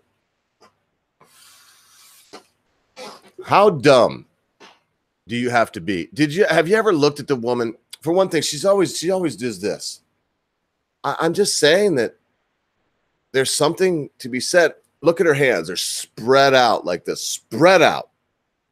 Now, for years of looking at, I'd like to play poker. I mean, for years of studying human behavior, there's certain things that people do. When you see someone talking and they're going, look, I just can't. What they're trying to do is they're overselling an emotion. They're not even pleading with you. Their hands aren't even in this position here where they're pleading with you and drawing you in. They're not pontificating with a pontificating fist. They're actually trying to inject into you what they feel. They're taking on this. Listen, lightning bolts are shooting out of my fingertips, a la the Emperor in Star Wars. I am Palpatine. But I don't want to have anything to do with Trump's manhood issues. I can't listen. It's bad enough to me. Mitch McConnell's all right, man. He's all right if you ask me. Mitch McConnell's actually badass. Look, I'm not going to go there. I was going to say it's bad enough to me that we got Speaker Wright and he's a fucking pussy-ass faggot. And it would be nice to see him gone, but not be nice to see him gone and replaced with Nancy Pelosi? You fucking kidding me? I would say, RPR says, Ogre, remember the old saying of giving a person enough rope, 4D chess move. Now, I like that. I think you're probably right. You're probably right. It could be that kind of situation where that's what it's coming to, man. So I don't know. Lord Quinn, are you still here? Lord Quinn, if you're still here, let me know if we still keep Davey V and I kind of, I would say I want to keep RPR, but are we keeping these two wrenches here, Lord Quinn? I haven't gotten with you on after hours. Sorry about this little bit of thing. We're making some changes here, folks, and Lord Quinn's always here, so I kind of got to defer to him for some things. So, and let me know. Just let me know, and I can pop them off. And listen, folks, if you're here and you lose a wrench, hell, I get drunk and give everybody wrenches, and it makes it tough for my moderators when we actually have debates and stuff. So please understand. If you don't understand, well, I guess go away pissed. I don't really want you to do that. Davey V says Nancy Pelosi is a determined old hag. Same for Maxine Rodgers and the Countess herself, Hillary Clinton. Man, Hillary Clinton is like the worst, isn't she? McConnell is a finger in the wind politician. I expect nothing from him. He kind of does seem that way to me. Same with Grassley. I mean, Grassley seems like a blithering idiot to me. I won't lie. He seems like a moron, but he can't be a senator and a moron. I don't think that's possible, is it? He must be much, much more intelligent than me. Beam says, so what you're saying is we need better toilet paper. No, Memes. Toilet paper is horrible for your asshole. If we had a lick of sense, we would move toward the European style bidet, because intelligent people don't wash their ass by night. They wash it bidet. And, we would use water in our hand and then wash our hands off. And that would be nice with just a dab to dry the anus. To wipe the anus with plant-based paper products, mostly pine paper products, is not a good thing for your butthole. That's why, frankly, hemorrhoids in this country is rampant. So get a bidet. Get a bidet. So I say, okay, all right. So I'm sorry, folks. If you see a wrench pop off, it's not any disrespect. There's no disrespect here at all. We're just making some changes, and Lord Quinn has been around for a while. All I can tell you, folks, is this. Yes, I could just say, fuck you, Lord Quinn. I didn't even have to ask him. But the fact of the matter is, it's been around for a long time. And when people are there and doing cool things for you and don't ask, anything of you, monetarily or any kind of pay, well, the intelligent thing is to be like, well, you're good at this. And if they are good at it, be, well, you're good at this. And yes, I will take your advice. So there you go. And no, Quinn, I'm not going to take the wrench from your sister.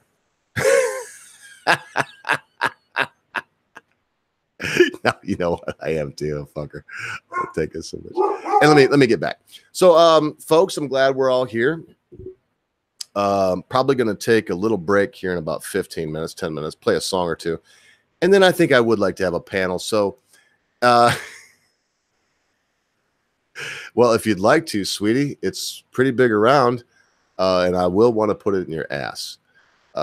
So, if that's really what you desire, we can get it on. Nah, I just took it for a second. Look, I gave it right back. It's good to have like the twins there. The twins. Listen, I'm not paying attention to you fuckers now because you're getting me off track. Getting me way off track. I don't even know where I was now because I just want to laugh and give a wrench and take it back again like 50 more times. So hail Turtle Snatch Quinn, not a cue to jump my bone. Because listen, we all know that girl is dirty. She's dirty as a tube station toilet, man. I'm telling you right now. Dirty, dirty, dirty. So why don't I do this? Because I could go on. I could. But we got some people here. And it's only my opinion. So I'll tell you what I'm going to do. I'm going to send the link out to the Hangout. And there's some people I'd like to see come in. RPR, Memes of Destruction. But anybody that would like to come in can. Anybody that don't want to, don't. In fact, nobody come in if you don't want to. And I'll keep going for quite a while after this. This is going to be one of those famous 4-hour streams. But before you come in, think about what we've been talking about, and I'm going to play a tune or two. This is emotional to me, folks, because I'm Jewish, man. I mean, if you're sitting over there and you're Irish and a bunch of Irish people get shot up, you don't fucking like it. I'm sitting here and, they just went into a synagogue on Sabbath, the Sabbath day. And, murdered us in our temple. And not only don't I think that's right, I don't think it's good for political gain. I don't think it was good to use the inept, flaccid, impotent letter bomber to forward any political agenda. And I don't think it's proper to, use this anti-Semitic piece of shit for any political agenda either. Look, if your ideas can't stand up, if your ideas can't stand on their own, then you suck and you're wrong. I suck and I'm wrong often. I don't want to toot my own horn, and it will sound like I am after I said that right that way, but one of the signs of someone that's secure in their manhood, in their masculinity, in their own self, a sign that someone is secure with who they are, is that when confronted with information that forces them to re-examine something they already believed, that they do it, and that they are willing to change their very mind to not support what they believed or what they felt or what they think or what their family felt or what their religious belief was, what their political belief was, but that they would change their mind to support and reflect the truth. What kind of world would we live in then? Sorry, I ain't trying to do a striptease, folks. It's just getting warm in here. Right before the stream, I started doing some countermeasures to make sure it didn't get too cold. And, it ain't too cold. So here we go. I'm going to play a song or two. And once again, they'll be shorties, man. We'll go about a 5-minute break. I got to get up and use the WC anyway. And when we come back, I would love to have Memes of Destruction, Jensen Quinn, RPR. If you folks are free, love to have MCJK on. I'm not sure if he's free. He rarely comes on my show anymore. And I would just love to get some other ideas on this. I want to bloom more in the next segment. I want to examine more in the next segment what's going on and what the agenda may be. And if it would be beneficial for either side to promote an agenda in the fashion that we see it being promoted. You dig it? And as it's like day number 5 with a drizzly, pissy rain and fucking 50-degree and lower temperatures, here's something from the 90s that should make everybody feel better. Oh my. Give me some of that Blind Melon.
I just want someone to set me up.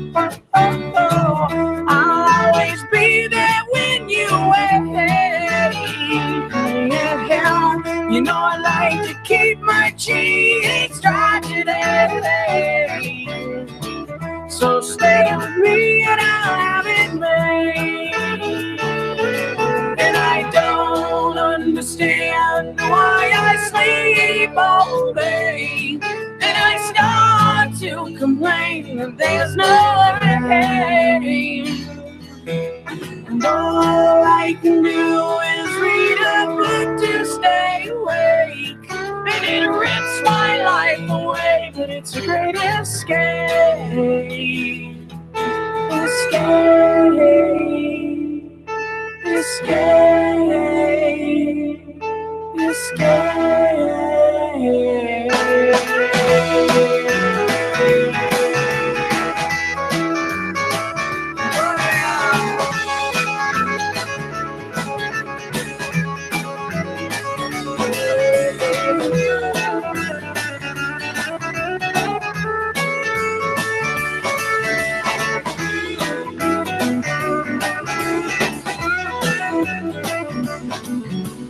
All I can say is that my life is pretty plain.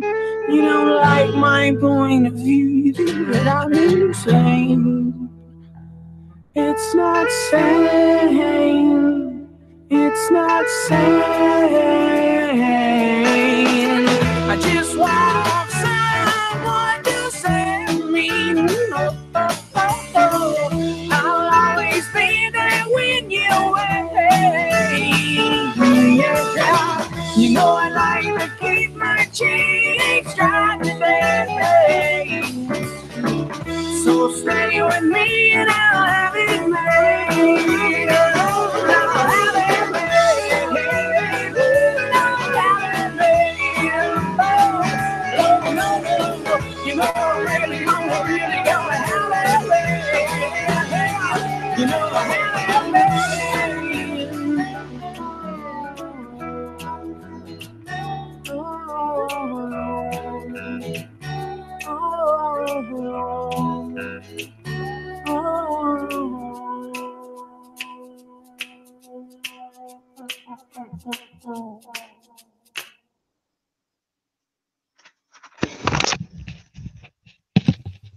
That was, took me way back.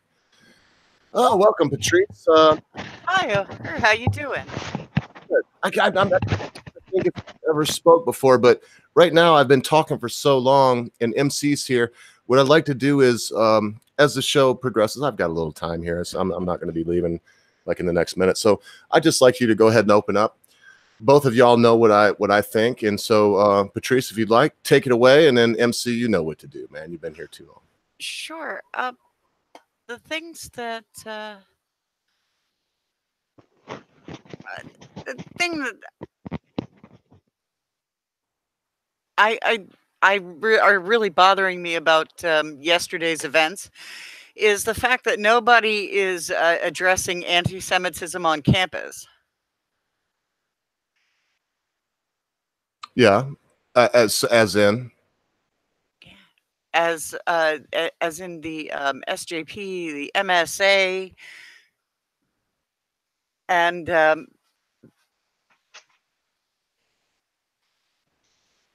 well, I mean, we have the Anti-Defamation League. I understand. So, I mean, I'm not trying to prod you, but just take a deep breath, relax. Don't worry about what anybody will think, because it sounds like you're really smart.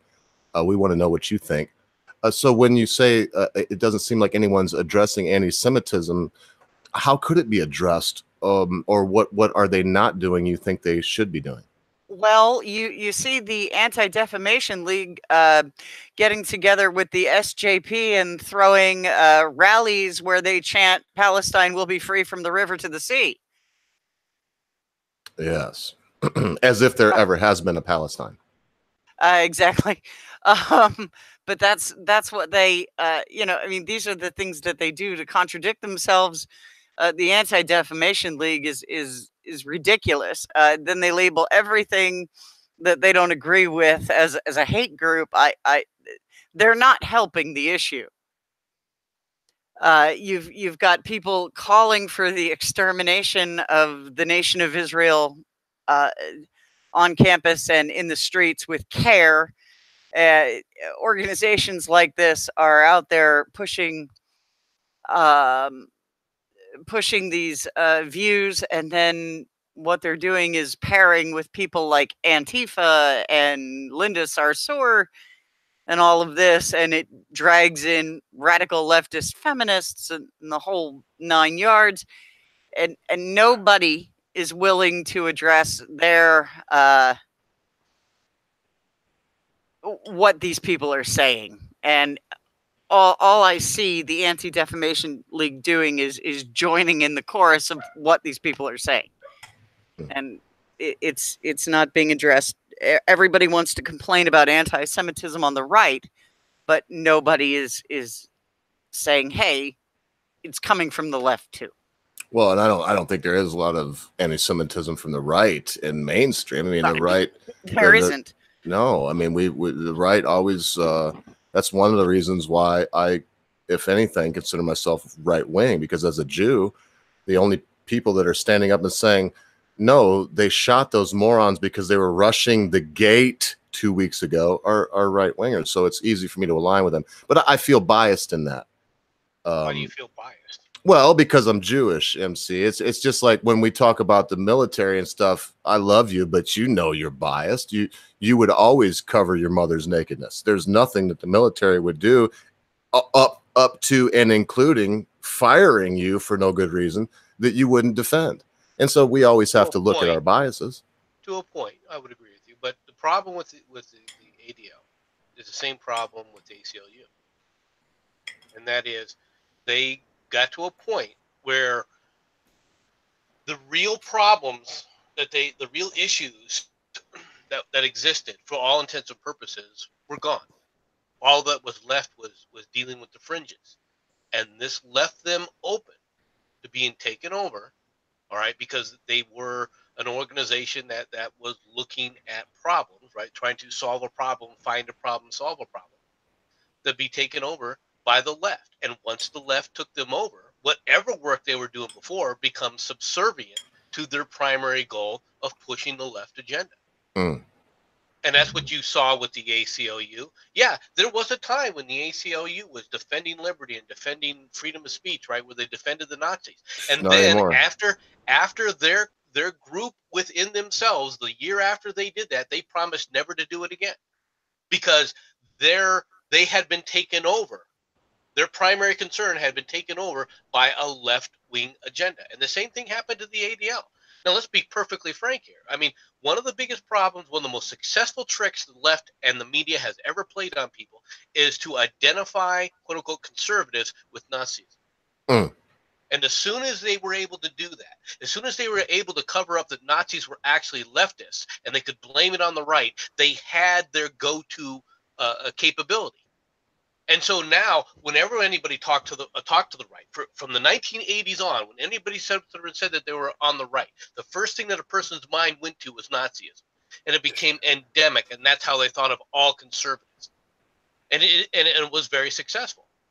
Well, man, I don't go ahead, finish your idea, because I got a good question for both of you. But go ahead. So you end up with the ADL now, the Anti-Defamation League, right? Starts off saying, well, we got to make sure that Hitler doesn't rise again.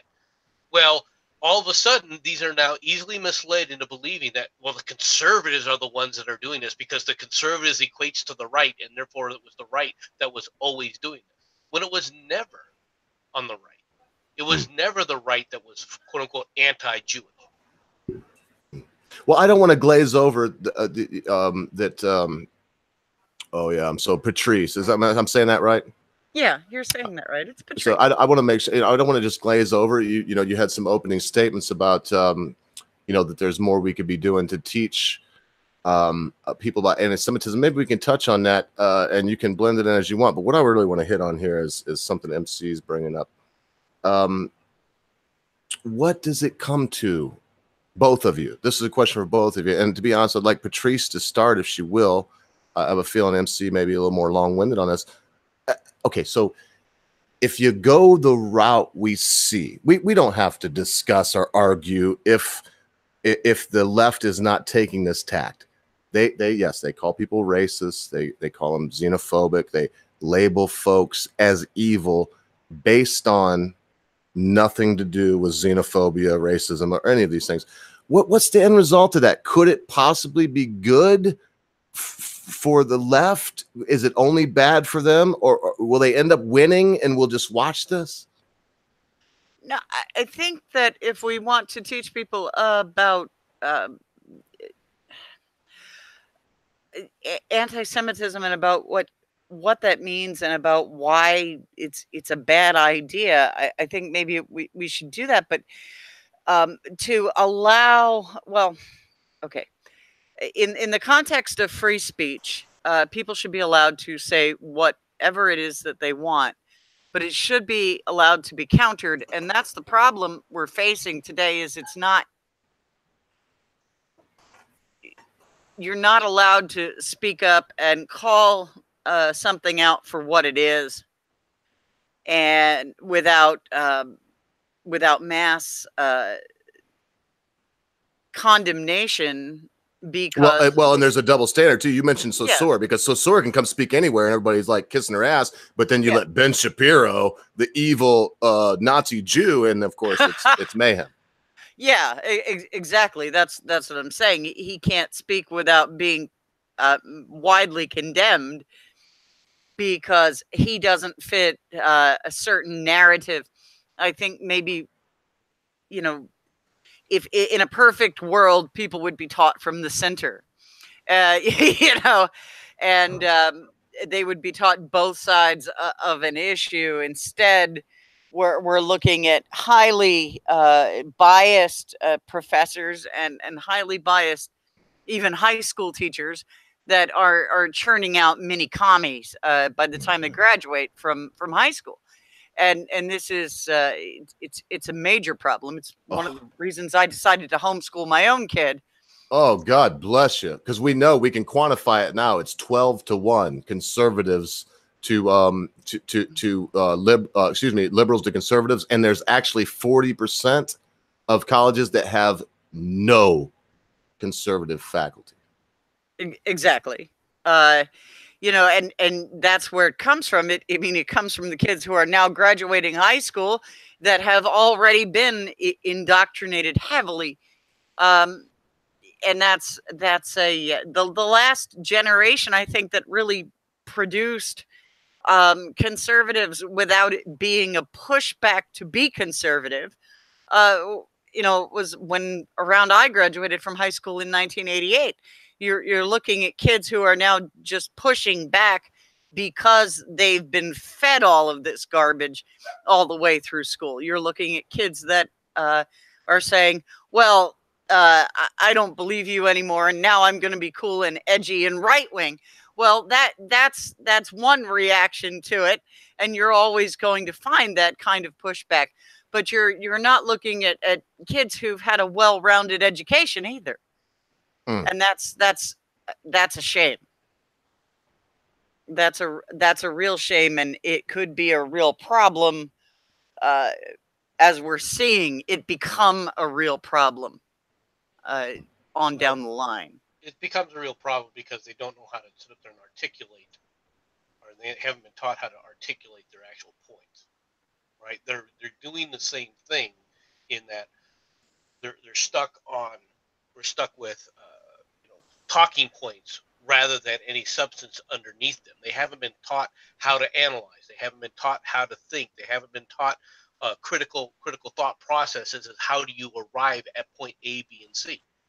And that's still intentional, because what they're trying to do is what the left is intentional thing to do is to sway people with emotion rather than logic. It has always been their most successful point. And people can be swayed with both, but emotions can drive logic completely out of the process. It's very rare when logic will overrule, especially strong, intense emotion, right? When it comes right down to it. Now, you mentioned never let a bunch of bees attack somebody on a 3-story roof. I've seen it happen. I watched a guy run right off a fucking 3-story roof. So carry on, but yes, logic will never overrule emotions. Why? I wish we could figure it out. So you brought up Ben Shapiro. And yeah, Linda Saussure can go on any place and speak, and there's no protest, but Ben Shapiro gets protested. But it's worse than that. All right, Linda Saussure can go speak wherever she wants. Ben Shapiro, you have to bring security, all right, and pay for all the extra money and that's involved in security. It's not just a matter of people going outside and protesting peacefully. They've got to actually protect the man, because the left will seriously get violent with them. And this is why I've been harassing, and it has been harassing, all right, memes so hard. Right? Memes tries to find the middle ground. Memes wants us to get along. He keeps going, there's got to be a better path. There's got to be a better path. Yes. Well, that's all well and good to say that their better path exists. But if you can't convince the left, all right, to abandon their violence in forsaking that better path, then you will never succeed. And the left knows if they can't get it one way, they can do it through violence, because it's been successful for them in the past. Whether you people understand this or not, these Marxist revolutions that happened in Cuba, that happened in Guatemala, that happened in Nicaragua, right, where they've happened in various places where these leftists have taken over, right? They are a blueprint to show people to say, hey, just get violent if you can't get your way. And it's been successful. And if you think that you can talk the left into saying, let's be reasonable, whether it's this country or Europe or Mexico or over there in England, you're out of your minds. And if you don't believe me, just take a look. Take a look at what happened just a while ago when the MAGA bomber came out and got caught, and what Trump's message was completely conciliatory, completely saying we don't want to get into violence, we need to stop violence, we need to tamp it down. What was the response on the left? Did they say it's his fault? Was a good speech? It's his fault. Look at the dark bullshit he spewed. He's a bastard. It's his dog whistle. I can't fuck. I mean, it's unfathomable what they said, MC. I'm watching it and I'm going, my God, where do they get it? Well, and this is my response to memes. You keep saying that people got to step back. You just watched somebody step back. You just watched somebody, the main player at this point in time on the right, step back from that. What did the left do? Attack. They went on the attack. They go right back to it. They don't ever change. This is why I keep coming back to the same thing. And this is true of the anti-Semitic. The anti-Semitism has always been strongest on the left. It's always been a hidden undercore of the leftist current. Always. How do you think you end up with things like Jesse Jackson, one of the doyums of the left, making comments about, well, all those people in Hymietown? They hate us, man. They hate us. All right. This is not a joke. No, it's not. And people on the left, especially Jews that are on the left, right, they gloss it over as if, no, that's just a couple of people over there. The real ones are on the right. And why? Because the real ones are Nazis, and the Nazis are equated to the conservatives.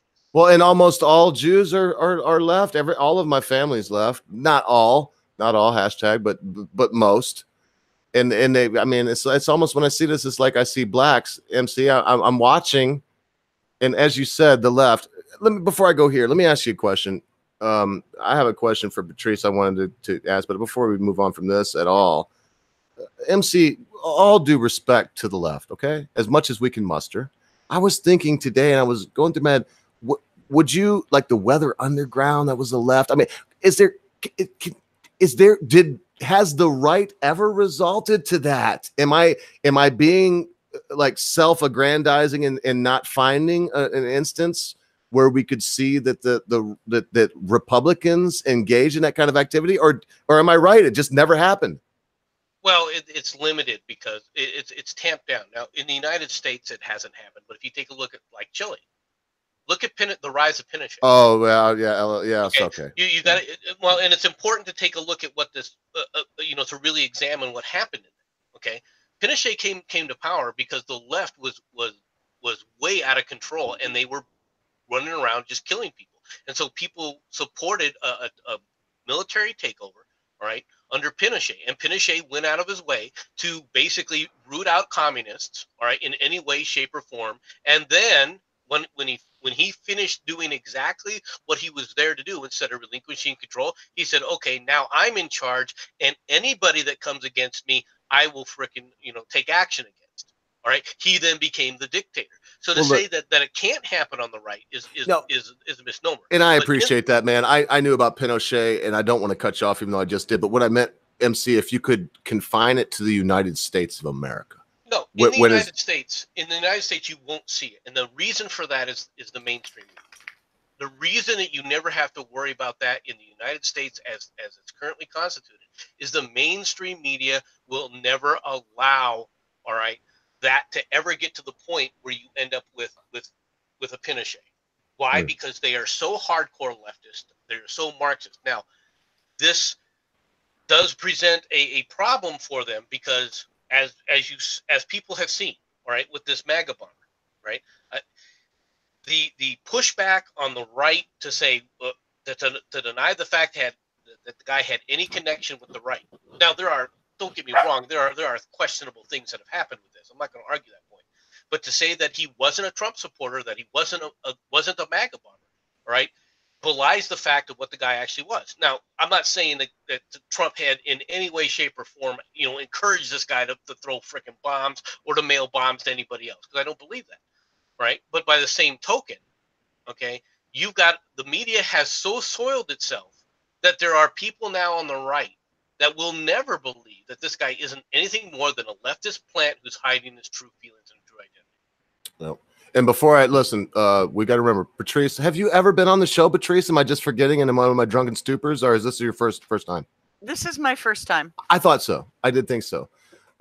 So before we just rail on, and look, I kind of want to hear from both you two, the very centrist memes, even though we all joke about him being a lefty. I'm not sure that he's ever revealed his politics himself, and he does seem very centrist to me. So I want to just ask very quickly before we move on, all this rhetoric and all this stuff that's going on, Patrice, what did you think about Megyn Kelly and about the whole blackface debacle, where somebody on air who should have probably known better in our I mean, I'm not trying to say that she did anything wrong. I'm just saying that maybe she should have, as a professional broadcaster, considered our political climate. But I mean, what do you think about this? About them attacking her? And I'm trying to be PC, and that I'm asking you, as that you strike me. And again, as memes, you have not revealed your political affiliation at all, but you strike me as maybe leaning right. Is this something to just put the final nail in Megyn Kelly? Is this something to just attack this lady that, for the most part, that I've followed her, has been a really great conservative gal? I think the issue with Megyn Kelly is a distraction From whatever story they want to distract you from. I mean, you have to look at it. We have the caravan coming across the border. We've got the fake bomber. We've got this problem, unfortunately, that unfolded in Pittsburgh. The fake bomber didn't produce the hush up, Eeyore. Didn't produce the results that they wanted. So now, it's like the SpongeBob meme with a mass shooting, all in gold stars. It's just whatever they want to distract you from, they will. And I'm sure there was some smaller politically charged story that they wanted to distract you from. So they got you to look at shiny Megyn Kelly. Mm. And we don't have to beat that up, boys. I just kind of want to hear from her. But according, so what I get from you is it's not, they weren't even attacking her just right or left. They were just basically, it's just another look at this, wag the dog without the war. Yeah. That's all I saw. That is, it's nothing. It's ridiculous. It's silly. Move on, please. She wore a Halloween costume when she was younger. Hoop-de-doo. All right, and now, Patrice, I love you. I've seen you on here many times. You're a valued participant in this crazy experiment that we have, and we're very happy that you're here. So now you know how it goes. I'm going to cut these boys loose, and when MCJK and memes start going, if you want to get a word in, I suggest you just get it in, young lady, and don't worry about what anybody thinks about you for it. So, boys, I think that the topic, before I tried to get us a little breather, and let's let memes have the opener. He's fresh and new here. He hasn't had a word to say so far. Has been about this seeming inequality in no matter what, orange man bad, Democrat good. And so what do you got to say, Memes? I don't think I need to prod you anymore. I'll start off with the same thing that I pretty much said the last time we were on it. We need to get over ourselves. It's just it starts with the individual. But again, depending on what channel you put on any given day, it seems like the world's ending in 10 different ways from Sunday. And just you see one thing happen. You see a guy get discovered. Oh, he's the MAGA bomber and stuff. Oh, you're looking at that van and stuff, and it seems like he ordered pretty much everything Alex Jones ever had for sale. I mean, is that necessarily a direct correlation? No, it's not. It's a lot of the ethos of what folks are taking from what everyone is saying on whatever side you want to say. Oh, these folks are bad. Oh, we need to get it. It almost seems like a meme of what the left would say, quote unquote, that the quote unquote right would look like. Oh, this is the epitome of that. What is that? That's darkness. That's darkness incarnate. A man who obviously had a lot of pain ended up spawning a great deal of hatred. And in this case, he enacted violence against folks. And that goes for the same individual as well. Was he an individual that was on Gab? Yes. He was also on Facebook. Yes. Are things posted on individual social media platforms? Should they be held responsible for the actions of some folks that commit evil? I mean, they say they're just platforms. They're not publishers. We're dealing in a realm we don't fully understand right now. We're living in a world where we have social media, the ability to communicate information to somebody halfway on the other side of the world within seconds. We've never had that in the dynamic of humanity. This is only a very short period of time where we've had this, and more folks are coming onto the internet every single day. How did different cultures from across the globe interact before? Often not well. Should it be really surprising that we're seeing conflict like this?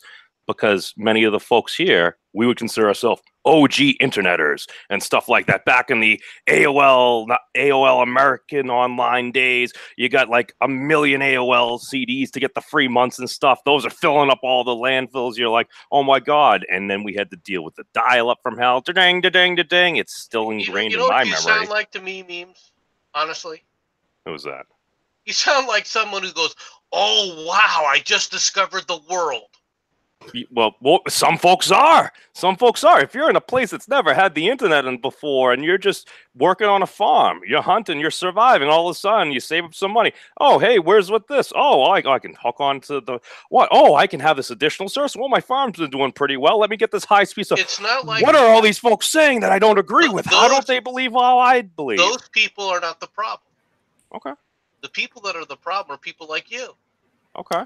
And I mean this in all sincerity to say, look, when I point out these things, okay, and I'm dead serious about you guys on the center, right? You've been warned of what the left and what has really been going on in the world for a long time, and now you're coming back going, well, we don't really know how all this is going to play out. We don't really know all this. We've got plenty of examples how it's going to play out. It's not like the world is something new. It's not like interactions between cultures is something new. It's not that. It's not like when this is where the problem is. It's not like people haven't realized evil exists as if it's something new.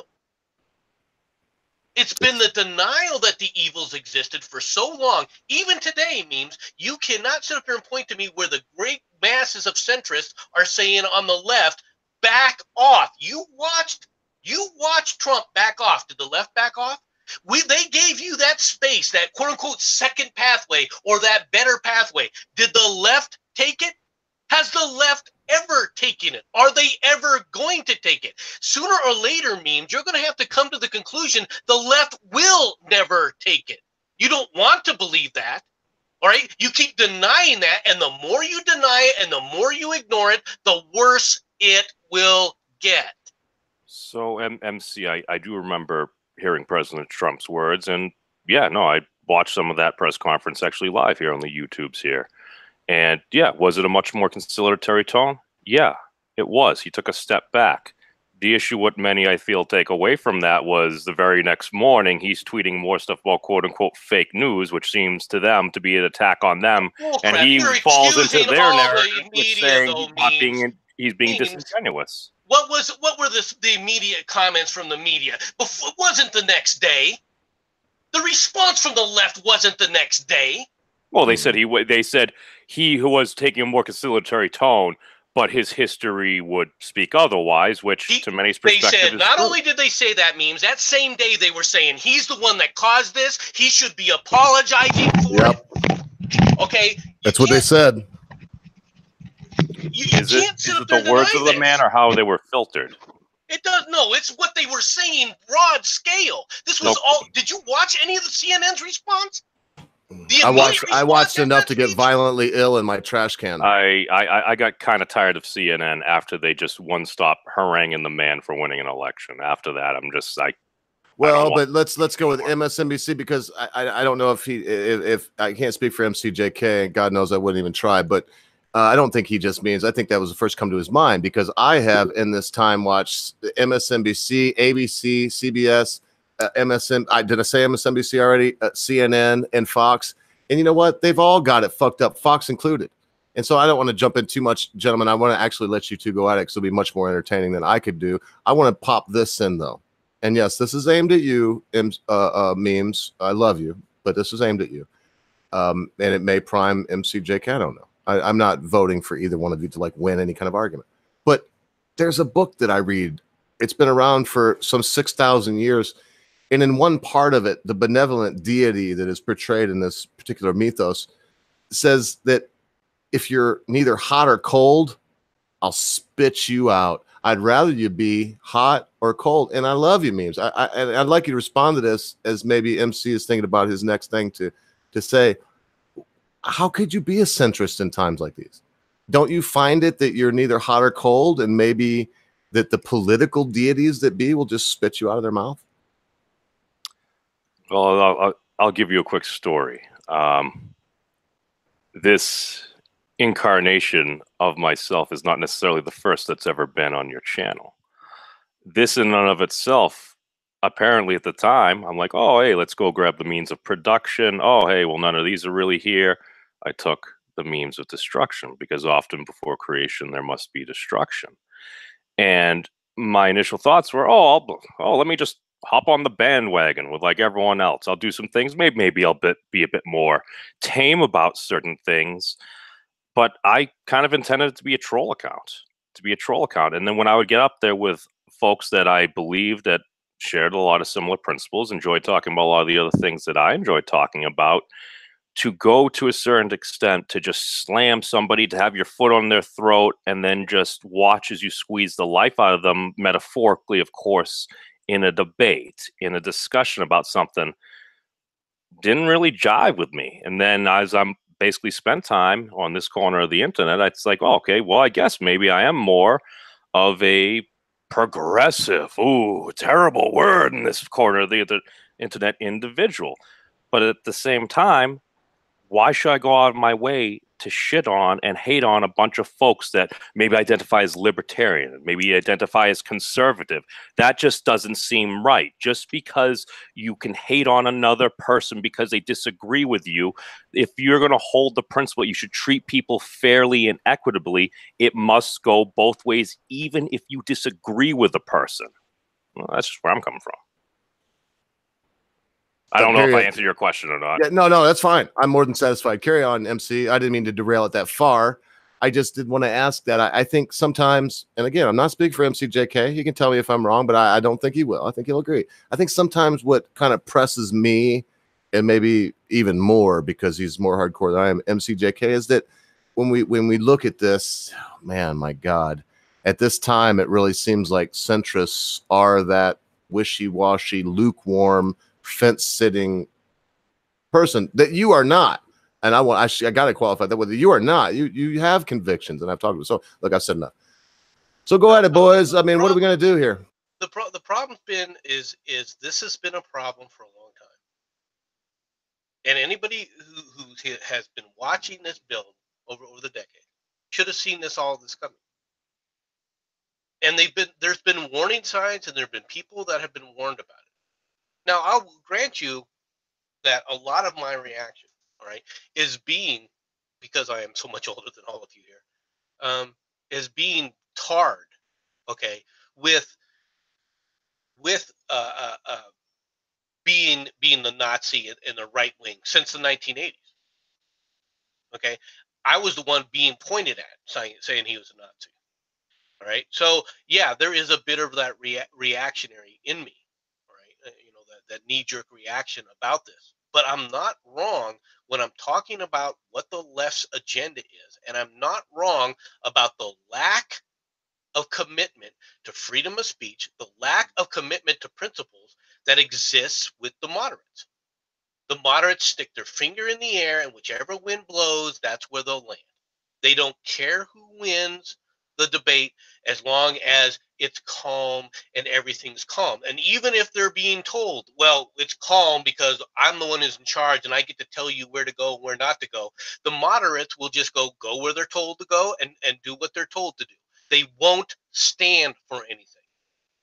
Now, you're getting to a point where if you don't stand for anything, you're going to be told what to do by either the left or the right. Now you have a choice. You're being presented with a choice now. When I'm talking about the left and right, I'm talking about conservatives versus non-conservatives or leftists. Okay, Marxists. If you think that the conservatives, and this is another part of the problem, which is the conservative philosophy is what gives you individual, the idea of individual rights like freedom of speech. It didn't come from the left. It didn't come from the authoritarians.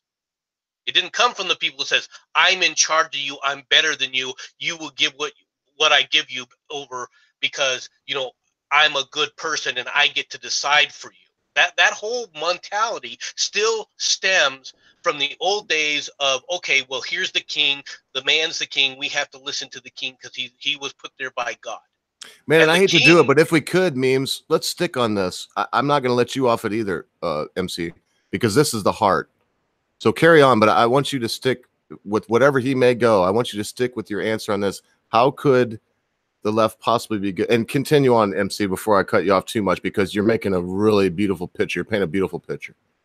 Well, it goes back to, like I was saying, the whole idea of the kings then, the aristocracy, they were told, okay, you have a responsibility for being the father to these children that are all below you. You must sit up there and take care of the peasants. They created a whole mythology of how they should act around these people because they were their betters and therefore they have responsibilities to go along with it. That is the core principle behind all this thought philosophy. Now, Marxism came back, and there's a couple things about Marxism. I don't want to delve too far into the aspect, but that part of that identity, the denial of individual rights, all right, is part and parcel and can never escape that Marxist philosophy because of how that all gets developed.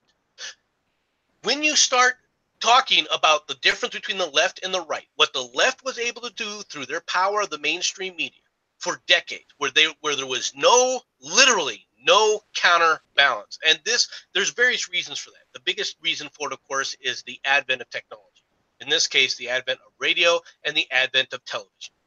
Okay, when they took over, just like when the telephone first came into existence, okay, the ability to create a telephone network, to create the ability to transport a person's voice from one end of the country to the other end of the country took such a large amount of infrastructure, all right, that it required a very few organizations, all right, could engage in it.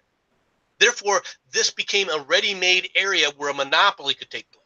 The same thing happened with radio and television. There weren't that many frequencies. The ability to transmit with high power was very difficult to do at the time. You didn't have the kind of technology that we have today. So back then, to get a hold of that technology and be able to use it, all right, was very prohibitive. So only certain people could engage in it. This leads, of course, to the rise of ABC, CBS, NBC, the big three powerful networks. As technology slowly shrank that down and more people could play, then you see the rise of CNN and you see the rise of Fox News, all right, and so forth. These things are slowly. Then comes the internet, and the internet crashed all of that. The internet broke that monopolistic hold on news that was presented due to the fact that technology at that time existed. But you can't ignore the fact that it was one group shopping for all the news. If you heard a story on NBC, it was the same story you were going to hear on CBS in the 1990s. It was the same story you were going to hear on ABC, CBS, NBC, or Fox, or even, well, Fox I think came about in the 90s, right? Or CNN, right? And it was all driven that way from a common point. Well, now that common point has been shattered. It's been shattered.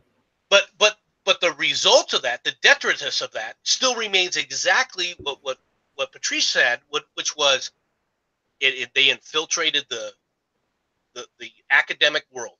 They are now in charge of the universities. They're now in charge of the schools. I went on a rant yesterday about teachers. Yeah, I watched it. Great, good one. Okay, and I get some pushback because people keep trying to tell me that the teachers themselves, they're in the union, but they don't want to be, and that the vast majority of teachers aren't like that. I beg to differ. I think the vast majority of teachers are like that. Otherwise, they wouldn't vote for the leadership that they do. I'm sorry. I find it very difficult that the people that they select to be in charge of them, okay, are somehow the majority of those people aren't being selected by the rank and file. The rank and file wants this. The rank and file is looking at that. And if they're not, that's something that they should. It's why I bash on the teachers. That sounds a little points. Political there. Well, and it is political. Memes. I want to stick on this. I'm not letting either one of you off the hook. Great points, but memes. How could it possibly? We know where we're at, boys. How could it possibly be a good thing? How could it change? I understand that you're a centrist, but I want you to persuade me, memes. The reason is because I think I like you more than anybody online outside of Common Sense Guy, and that's genuine. I mean that.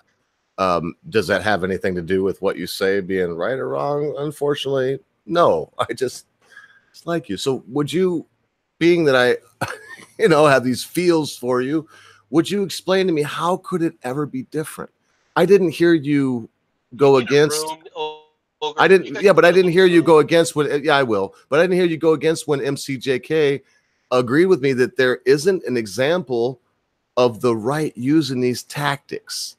So how could it ever be good? How could we ever? And by the way, thank you so much, Jesse Jennings. Don't think we didn't notice it, man. Appreciate it so much. You paid for my bottle of wine tonight, and that makes you a hell of a guy.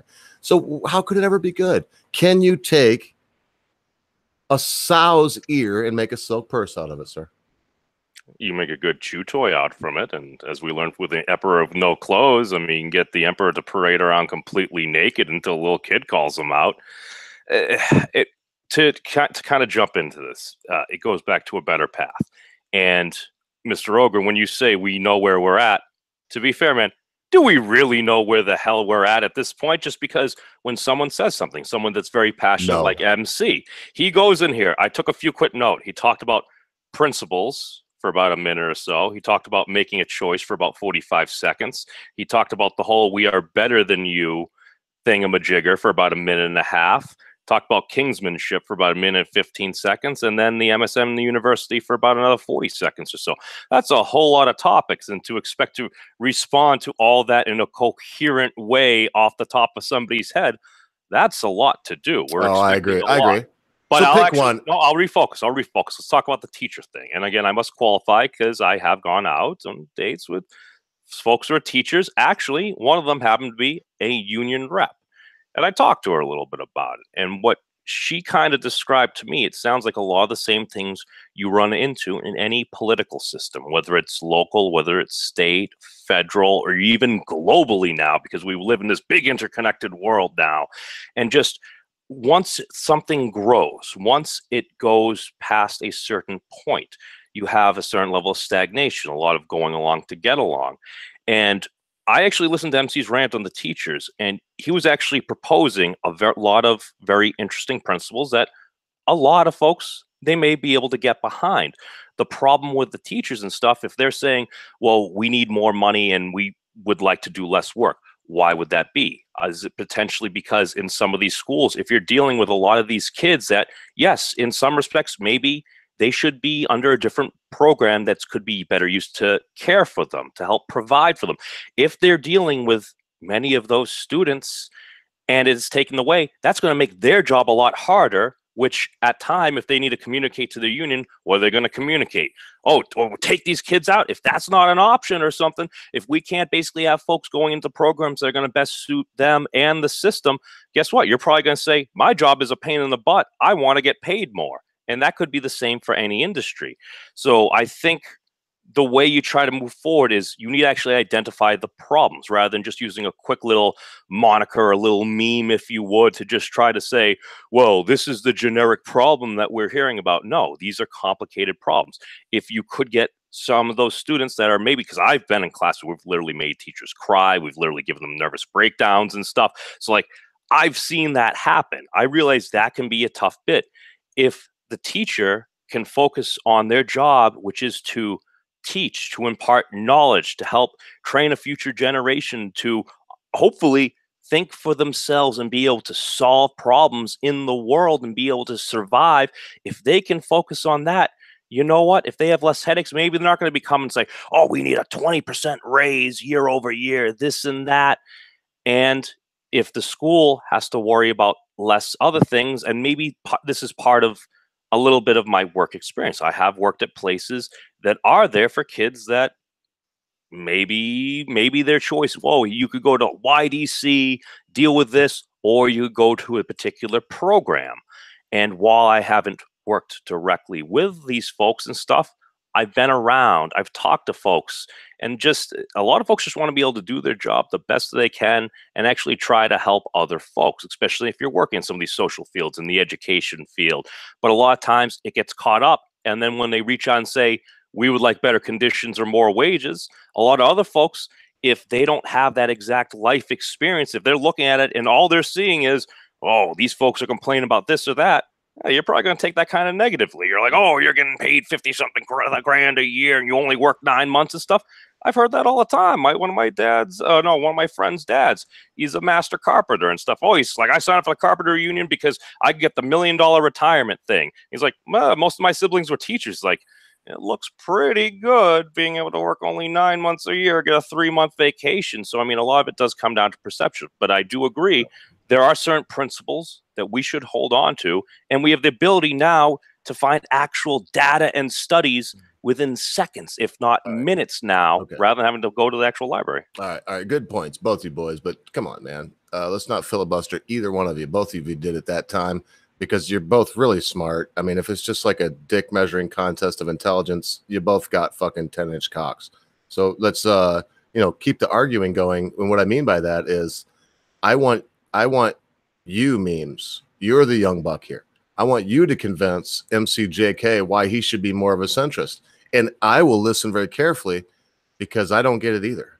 And so if you would like to start MCJK and explain to me why maybe being a centrist at this moment in time just means you're a Democrat or maybe whatever you may think, if you would just start us out with that, sir. It's not that being a centrist is going to make you a Democrat, but being a centrist at this point in time isn't going to solve anything.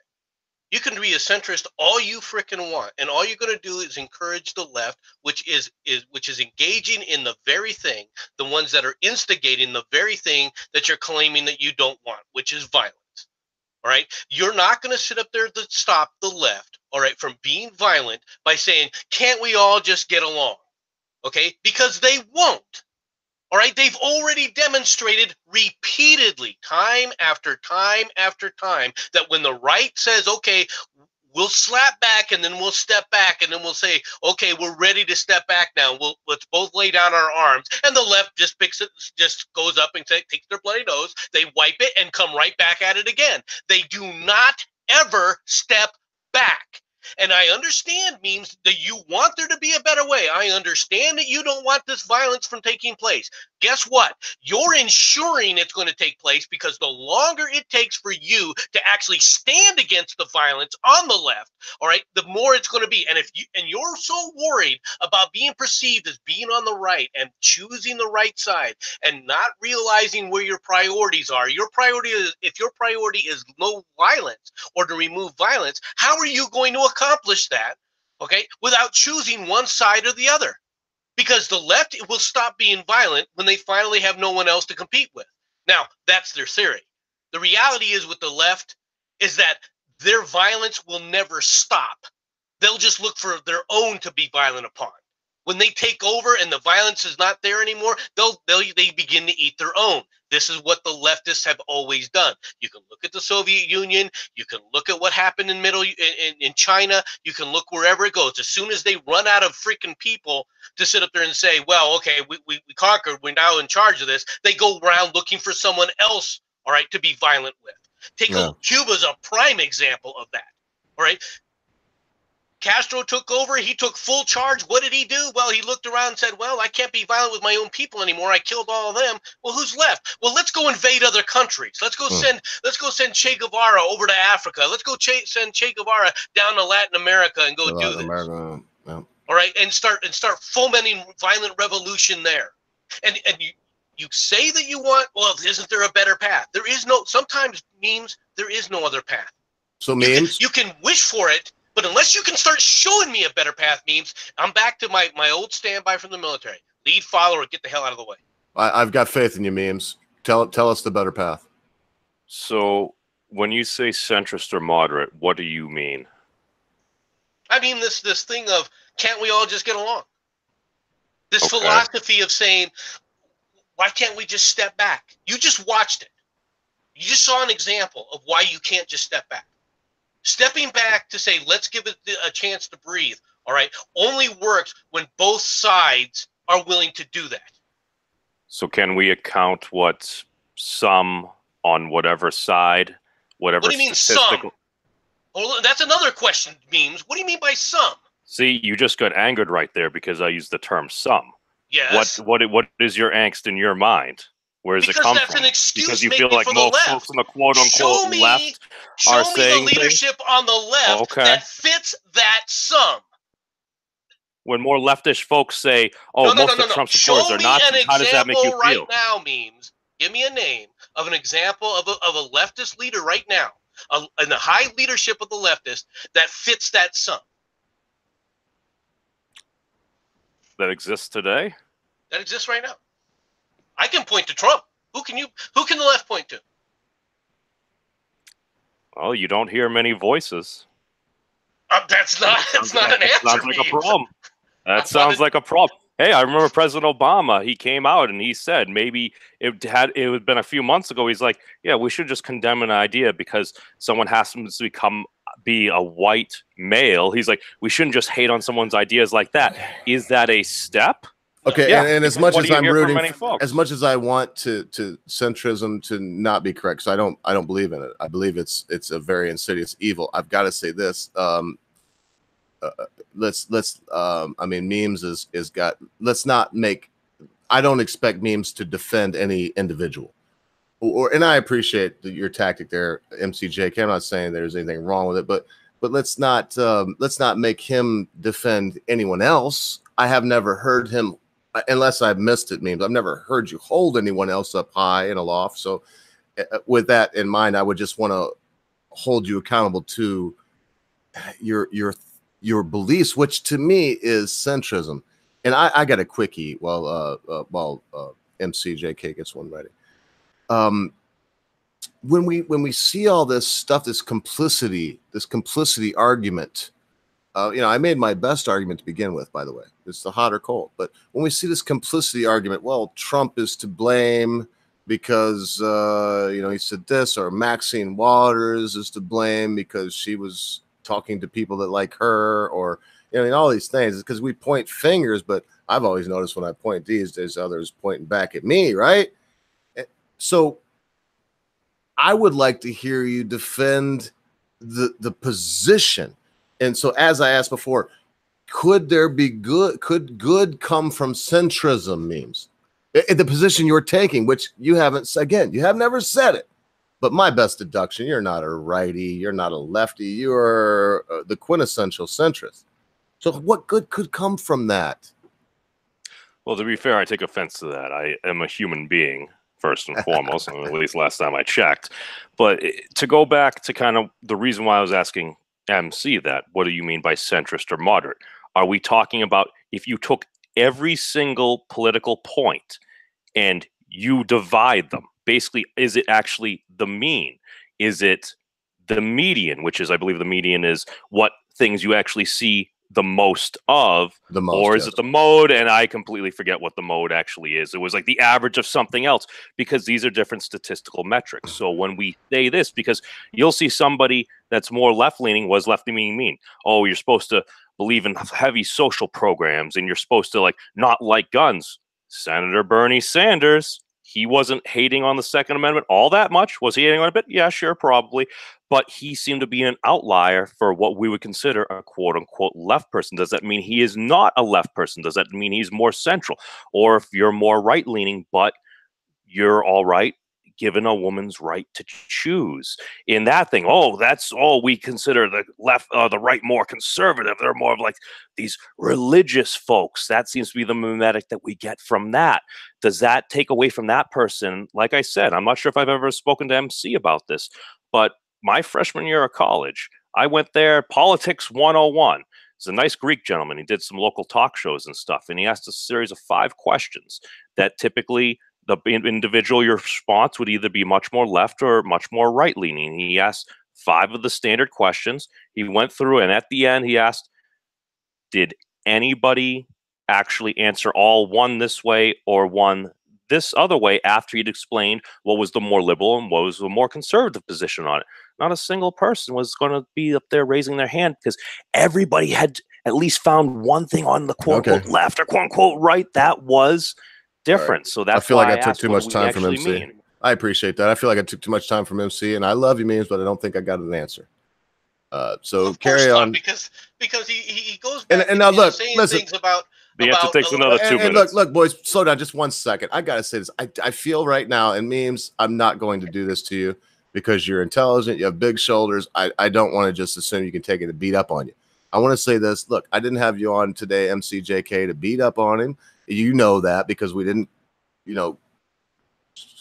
didn't coordinate this. So as I let MCJK go, I want you to know I respect you, man. I just, you did not answer. And I wonder too, as I let MCJK go, I wonder if I ever will get an answer from a centrist on that question. So basically, as he lets me beat up on you, memes, he just wants you to know I really do love you, man. Yeah, now it's like sick him, boy, sick him, man. No, and I don't mean that. I would like to see a game debate or a game talk as we're having. I just don't want. I mean, MCJK, you know me, dude. No more than I would gang up on you, because there's no gang up.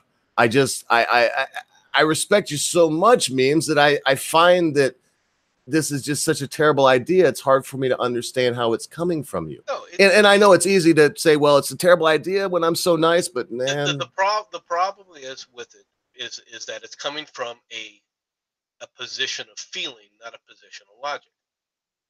It's coming from how I want the world to be, not how the world actually exists. It's coming from that. This is how I see memes. He wants it to be a better thing. Well, we need to be better wizards, as you've constantly said. Okay? We should all want better, though. We should all want the Welshmirts, right? The Welshmirts. All right, but the reality is that that's not who humanity is. That there's a duality in humanity's nature, and there's always going to be a duality in humanity's nature, where we're individuals and we're social creatures simultaneously. So you have to sit up there and come back and take a look at things that try and maximize, at best as possible, that relationship between both of them. And when you set up systems, okay, that do exactly the opposite of that from a larger point of view, which is what the left has done, you are basically setting up a situation where you're going to end up back into an authoritarian mindset, because you show no allegiance. All right, you're showing allegiance to your feelings, not to the principle. Is it allegiance to feelings or self-interest? The reason why I say that, okay, let's extrapolate kind of what you're saying. Let's take an example. Let's say like welfare and stuff. I know a lot. You've actually helped make my mind change on some of these issues. And the reason why I say that is because I hear a lot of more rightish folks. They're saying, "Oh, we need to cut welfare. We need to get folks off the public dole." And full disclosure, I had a roommate who was working at the time. He was collecting welfare, and he was getting his stamp card, basically the EBT card, re-upped every single month. I found this out after I found out he had ended up getting picked up on the street for an open warrant, and all these mails and everything were coming in, and basically he was getting paid and he was gaming the system. That does exist. But at the same time, there are other folks out there who I've spoken with that said, hey, listen, it makes no sense for me to try to get a job because by the time I get a job, I have a car, I pay my insurance, I do this, they can't get off the system. It comes I've down heard to the principle, though, Memes. This is the point. Okay. Okay. No, I The agree with you on point that. isn't that we shouldn't help one another. We shouldn't be trying to make things better for one another. That has never been the point. Right? The point is who's responsible? As soon as you start laying off that responsibility on somebody or some other entity or something else, okay, for your own gain, for your own self-interest, what you're basically doing is that you want society to take care of it, but you don't want to take care of it. So the problem is people throwing other people under the bus for their own self-benefit. So so from a selfish standpoint. So if you come back, there's the difference between self-interest, all right, and societal interest. Are we doing things to help one another? Yes. If I'm doing it strictly for myself and I get to ignore all the other aspects of society, right? If I'm only interested in my own self-interest, which can't be denied that there's an aspect of that amongst all of us. And the best things are when you can marry self-interest and societal interest simultaneously. But in order to do that from an individual level, you have to be willing to do something that is really lacking in our society, and that is to engage in self-discipline. And you don't see that. In fact, that's one of the things that as soon as when I was arguing with the teachers thing, right, that keeps getting brought up to me. Well, you want to go back to the days of rulers and racking kids across the knuckles, right? And maybe it's like, there are kids that you need to be able to do that to. And I'm going to be perfectly honest with you. I was one of them. Okay, when I was growing up, I can remember certain things of what I was like, and it wasn't that I didn't know any better. Okay, I was doing things to see whether or not I would be held accountable physically. Because if you didn't put a physical restraint You're Bart on Simpson. me, you worse than Bart in many ways. Oh, ay caramba. Okay. If you can't tell that by just being around him online, man, you're nuts. Because I think he's just an older version of me, and I used to get my ass whipped once a week, whether I needed it or not, because I needed it. No, I remember one of the last times my mom gave me a good spanking. It wasn't the freaking physical thing. It's like, oh, I done fucked up. It made me feel bad. And look, boys, this is getting good. This is getting good, and it's coming to a natural conclusion. So I think we're on the path to once again agreeing to disagree. So MC, I want you to get to the bottom of this point. So we're at a stage now where things are different, and they're, everybody's afraid of rapping knuckles and everything else. Carry on. Well, so society is not disciplined. It's an uncharacteristic society. So it's no surprise, because we don't want discipline in our society, that people are acting undisciplined. And when people start to apply discipline or say that discipline needs to be applied, okay, what's the answer? Oh, no, we can't do that. We're stifling their individuality. We're stifling because what they end up hearing is their minds go to the worst possible place, and they're thinking you're gonna have teachers pull out switches anytime a student because that's what they're being told. And who's telling them that? Oh my goodness, the same people who have led us down this merry little path, the left again. What a surprise. If you can't recognize the left for who they are. Is that a problem of the quote-unquote mainstream media, more of quote-unquote leftish folks, or is that more of an issue running along with a lot of more conservative folks that would stand up?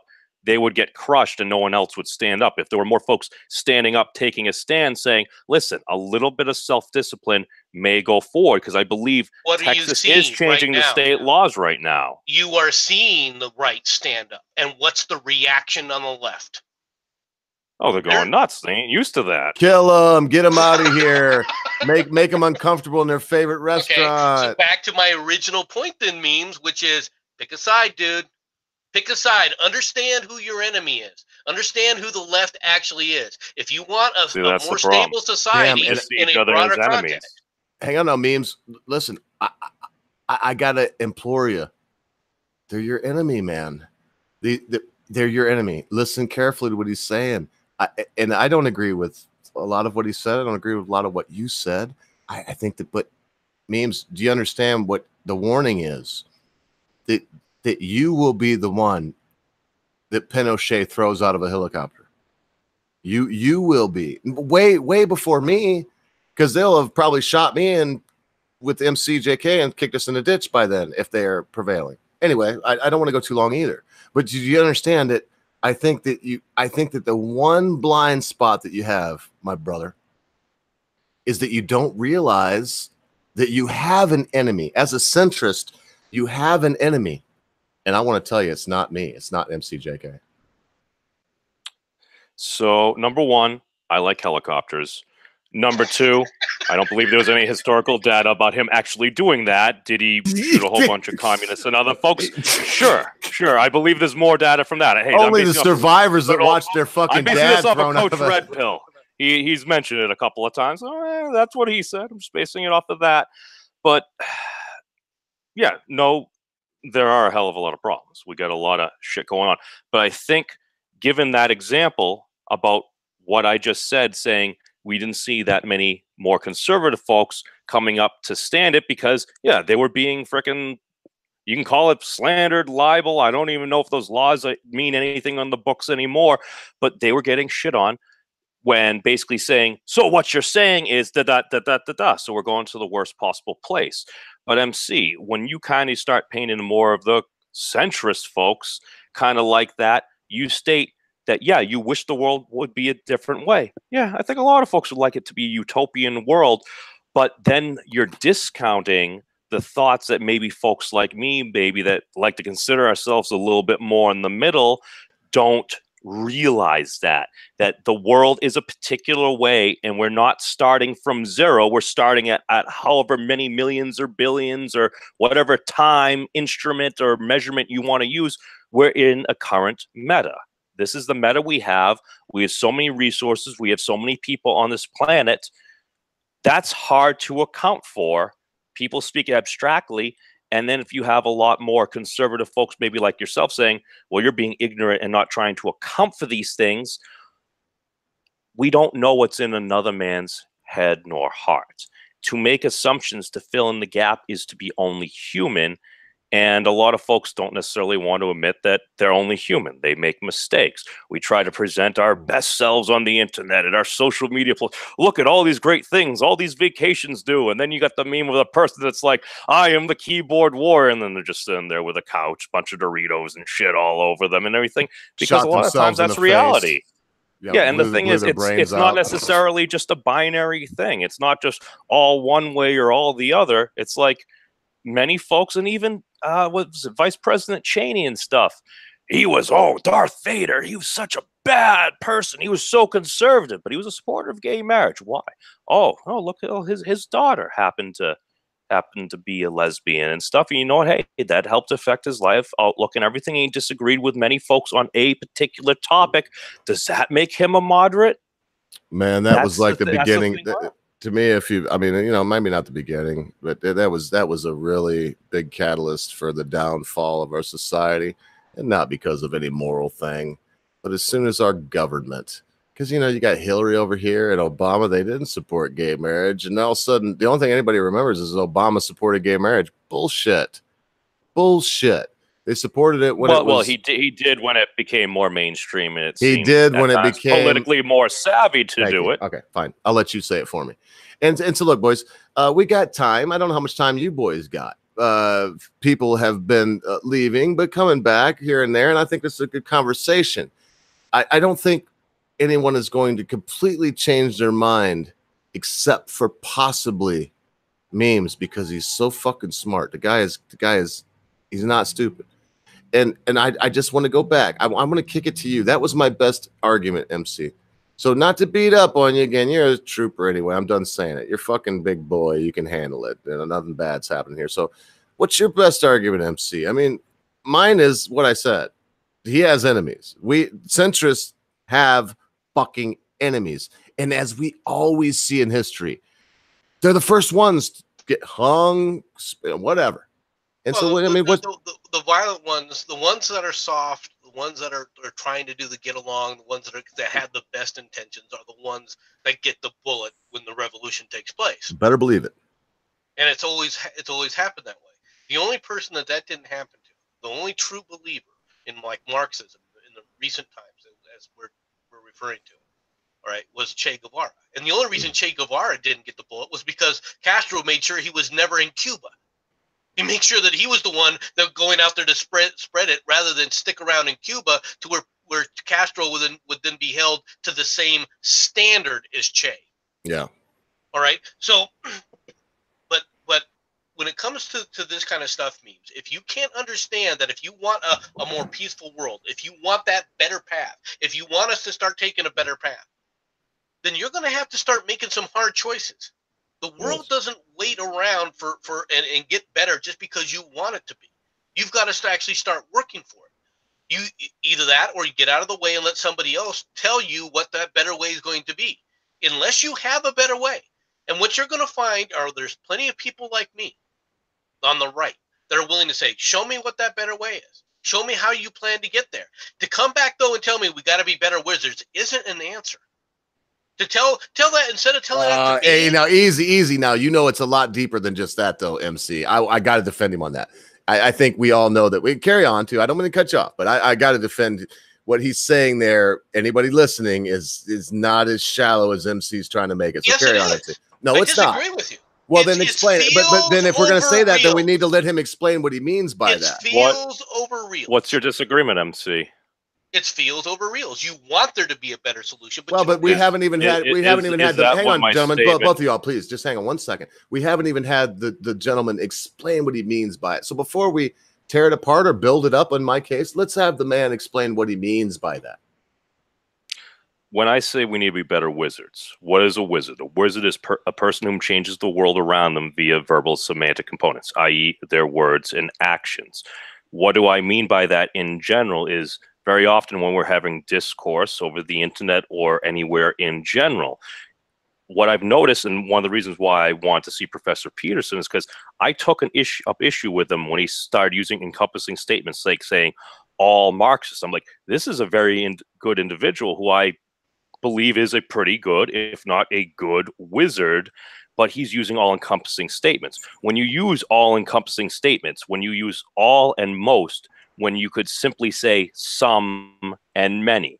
If you simply just change those words, it's going to have a much different impact. When Secretary of State Hillary Clinton was up there that's saying, well, half of Trump's supporters are just deplorables, they're homophobes, they're xenophobes, when she's launching all these ad hom attacks against a bunch of hardworking Americans, they're hearing it. And even myself, I'm like, I didn't necessarily know if I was going to vote for the president at that time, but it's like, okay, is she talking and about I love you, baby, but so many people are listening. The core fact is, what you mean by being a good wizard is when you use your incantations, when you cast your spells, which are all just fun ways of saying, when you say something, when you bring meaning into the world with your words, you should be careful and you should be conscious of what you're saying and the impact that it may have, and not just think, oh, it's coming from me and my side, therefore it is good. That's what I always got. I think we should be a bit more accurate when we're casting our spells. Yeah. Because when you use a very overly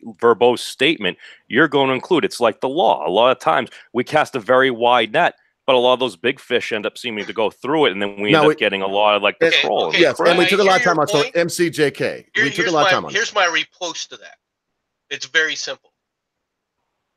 You can get so accurate that you miss the cancer. When we sit up there and treat cancer, you don't just treat the tumor volume, you treat a margin around that volume. And the reason for it is because the cancer metastasizes. It's not as localized as you think it is. And it gets to a point, if you get too tight on the tumor volume itself is you don't actually cure the cancer. You actually allow it to continue and harm the body. And in fact, it can spread and get worse. And I don't think leftism is cancer. There is some good in it, and there is no good in cancer. What's good in it? The idea that we should now listen. I want to be very careful when I say this to you, MCJK. I think that leftism has this right, that we should be very compassionate. I think where they have it wrong is they try to coerce people into it. So I think that they could change their message into we should teach. That's a misunderstanding of the left. Okay, all right. And I'm going to tell you why I say that. Too many things to argue about for me to focus on. I hear what you're saying, but the reality is that isn't leftism. Compassion has nothing to do with the left. They use that, all right, as a tool to sit up there and inflame emotion. Well, MC, I think that's all they've got. They don't. Think that's all they have. Demonstrate. Hold on, but the thing is, Ogre, they don't ever care. When it's demonstrated that their policies are actually hurting and harming people, do they back off from their policies? Do they change their policies? No. Okay, so then that compassion that you claim is a leftist idealism isn't really there, is it? Okay, all right. So let me say that ideals. No. Hold on one second, Mr. Ogre. Is this more of a problem with the quote unquote left, or is that more of a problem that you see within many larger institutions? In that if a boss has been doing something for a while, and maybe a lot of the folks under there are like, well, this isn't really going well. If you were to point it out, a lot of times those folks, you don't see them anymore because a lot of folks just go along to get along. I think that's more of an institutional problem. If many of the folks in there happen to be more of left-leaning individuals, they're going to be they're going to run into the same problem as many other folks who are in there, just kind of going along to get along, not necessarily questioning issues that they might see because no one wants to rock the boat. Most people are not leaders. That's an accurate assessment. Most people are followers, right? And to be honest, I think to a certain extent that, of course, applies to all of us, right? Both the leadership and following. But following is mentally easier. You don't take social risks following. You take social risks. You take risks in a moral sense when you lead, when you make decisions. That's why when I talk about McChrystal, which I've also done a diatribe on, all right, he's a very brave individual. Personally, he can stand up to a number of bullets flying at him and calmly walk through a hailstorm of bullets. But morally, all right, morally, he was a coward. He couldn't sit up there and stand up to say, hey, this is wrong, and look at somebody in the face. And the reason he couldn't is because he was, while he's physically very brave, morally he wasn't. Which is one of the reasons why he was put in the position that he was in. All right? And this is not good leadership. A good leader has to be able, all right, to make a decision, morally right or wrong, all right, but make a decision and go with it. Whether people like it or not, you can argue with how heinous the man was, and then you won't get an argument with me there. But Hitler was a freaking leader. He was in charge. He was the one who dictated things. Shit, he was a great leader. That's why they followed him, man. And nobody could even buy a pack of cigarettes, MCJK. They want to say Hitler was nothing but evil. As a Jew, I would say no, man. Good God, they were in the worst depression. Anyway, carry on.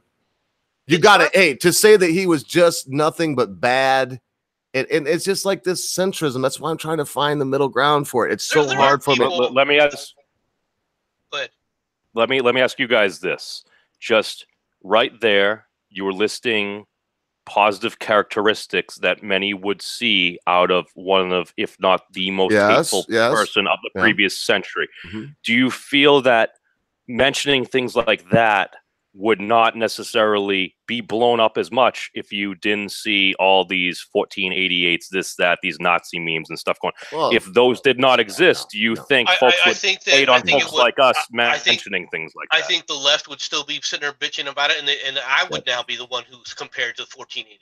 Yes. If the 1488 didn't exist, it provides less data for a potential narrative. That is what I'm saying. What I'm saying, MC, is a lot of times they say that if some of their producers are investigating certain things, certain areas and groups where certain folks may hang out, and if they're seeing all this stuff, their minds filling in blanks. Yeah, you know so what? Their that may minds be a filled reason in why the they're blank. being.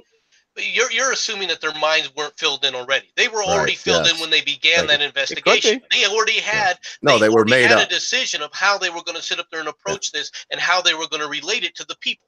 The storyline was already made up. They were just looking Yep. for the facts that they could then say, look here justifies my storyline. This is why you end Well, we up live in with the this internet age, situation. man. You can It Google isn't a just couple the of minutes internet and find age. out No, it's been almost going any on fact for you years. want. It's been going It forever. isn't the internet age, all right? You can say it's the technological age of mass media. I would agree with you, all right? But to say that it's the internet age, you're completely wrong. No, Hearst If it had was it. the internet age, you would There's not have had the newspapers. stories being written about homelessness that were completely false, all right, in the New York Times. I'm just saying that when you have the extra data to go along, like was it the guy that tweets out the little meme about President Trump giving a clothesline to hell from Vince McMahon, and they put the little CNN logo on his It's head and fucking stuff. epic. They tracked that guy down, Mr. Han Asshole Solo. He had harassed him, and then man. all of a sudden he apologized. Why? Well, maybe he wouldn't be apologized, but he had put out a bunch of Nazi. It's 'cause they memes and other- terrified he him, was man. Shit posting and stuff like that. He was doing stupid shit, and then he figures I'm going to be all over America, and I'm going to be all of a sudden that deplorable. Nobody's going to want to hire me and stuff like that because he did some shit online. So Okay, that so ends what up I'm coming. what I'm deducing is centrism is shit, and there is no way to defend it. You do realize we never actually touched upon. We're what trying. that I've been trying and trying, and Oh. the conversation keeps going. And I keep saying I'm going to pull it back, but I would go with what we're talking about because it's all fun and games, and we're having a good time. Well, but I've got to say this. Look, it's come to the point where you can't be hot or you got to be hot or cold. You're either. I know it sounds terrible. It sounds terrible for me to say this. In fact, I want you to prove me wrong, memes. I want you to fucking prove me wrong. If anyone, you could right now, very eloquently, and without screaming. But it seems like it's time to pick because there's either right now it's either Antifa or the Tea Party, and I don't want to pay a bunch of taxes. Sorry. The thing that you run into here is, again, and to make an argument for basically a center point here, I need to go outside the bounds of what I Go would wherever actually you probably want. feel more comfortable. I would have to go outside the bounds of the Abrahamic religions and basically point to Buddhism. Go wherever the yin you and the want. yang. You got to achieve that point at now. That is neither hot nor cold. It is basically the focal point. It's just we as human beings, it's pretty much impossible to maintain that. Some of us may maintain it for a brief second or so, but like MC says, very often we are hot and cold. And MC, you actually did bring up a great point earlier.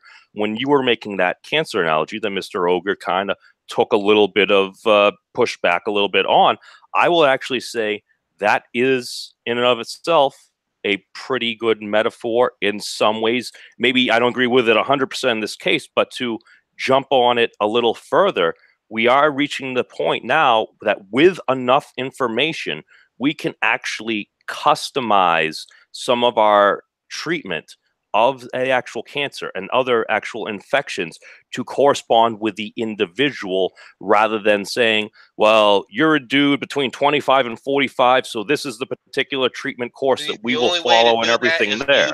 Utilization of an authoritarian methodology that stomps on individual rights. Does it have to be that way? Yeah, because you're basically saying that you are going to tell an individual or go into the individual from an individual perspective and say, you can't do X, Y, or Z. In what regard?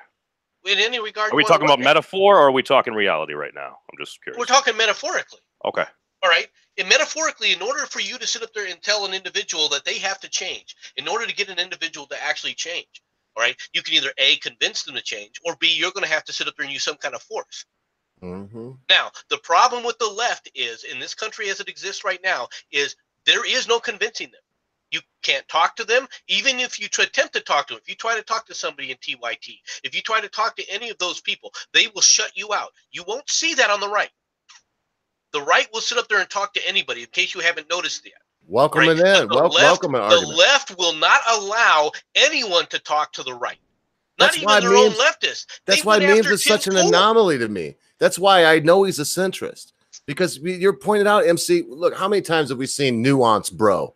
Like, I don't know if y'all know who he is, but he's the most he is the most honest, one of them on YouTube, and he goes, he always takes the opposite side, no matter who he's talking to. He's talking to a Trump supporter, takes the opposite side with facts. He knows his shit, man.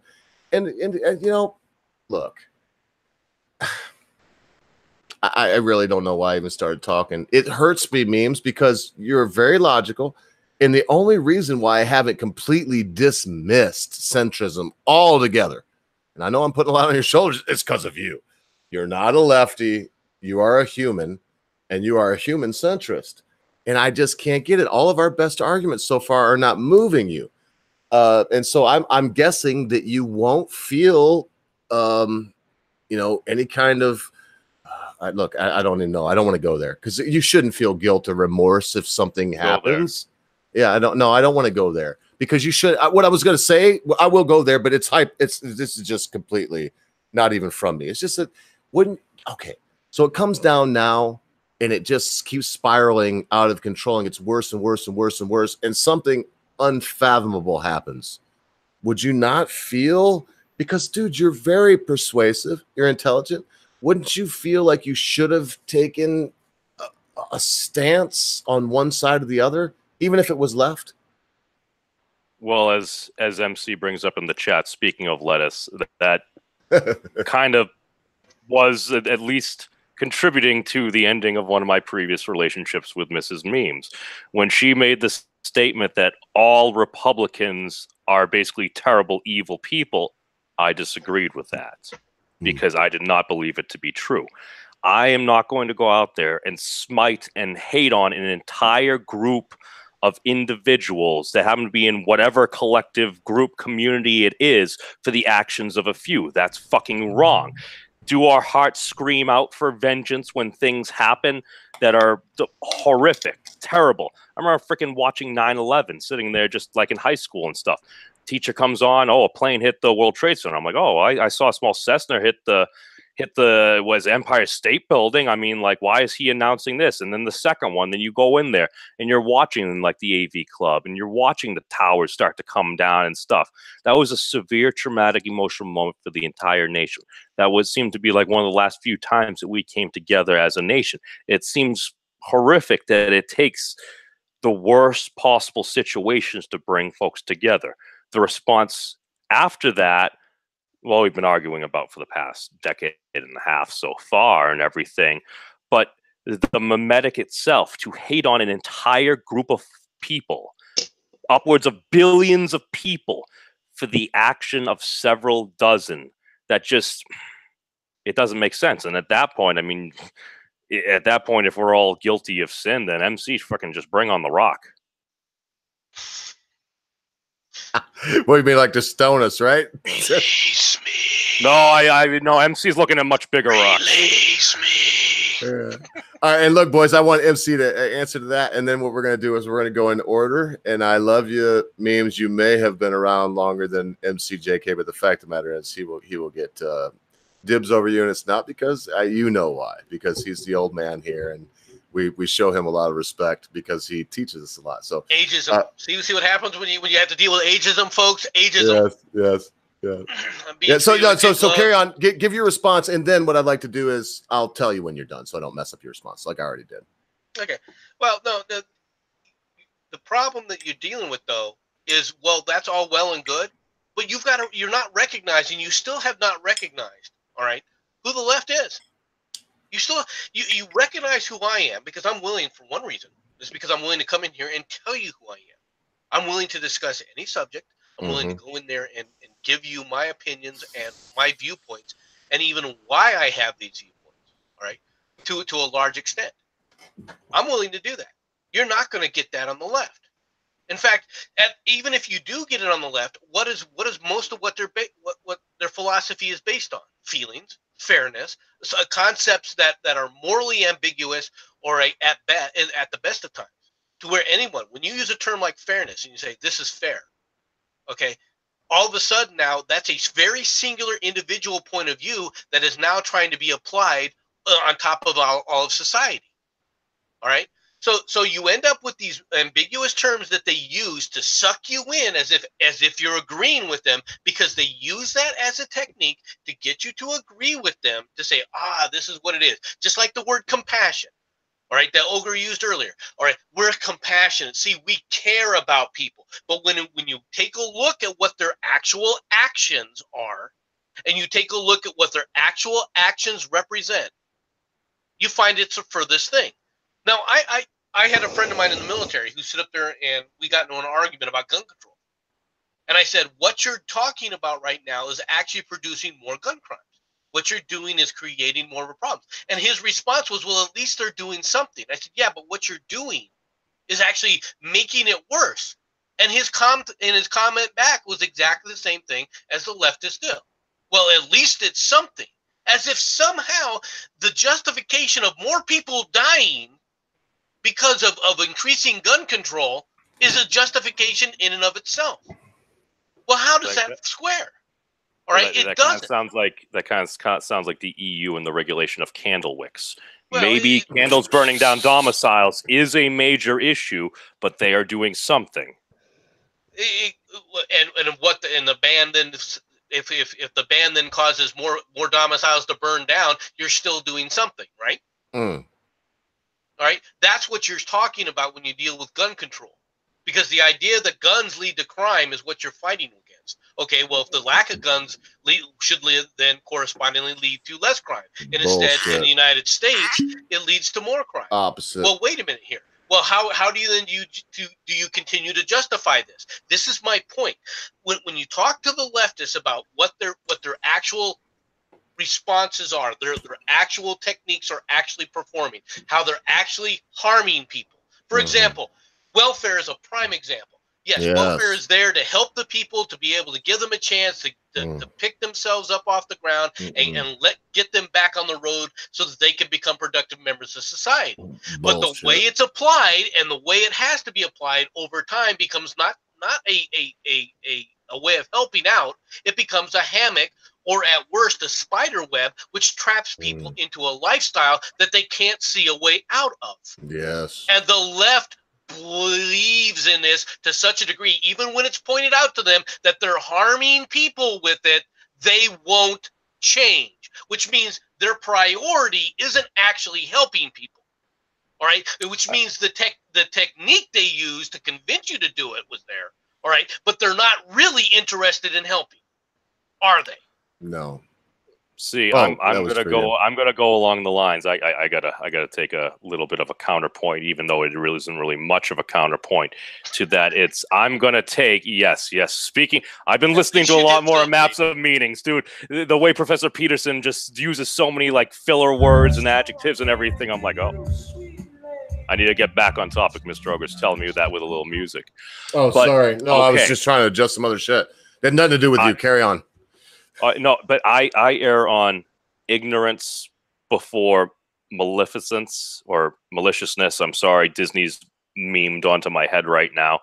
But what ends up happening is you bring up an interesting point. This is something that I've seen both more conservative folks and even the former artist, formerly known as Mrs. Memes, even said, because she worked in that sector. She's like, it needs to be adjusted because people cannot get off the system once they get on. And I've heard other stories, even on the Red Eye, where all of a sudden, if you start making money, they take away that money. You're adding additional costs and responsibilities on yourself. So why would you get off of said system?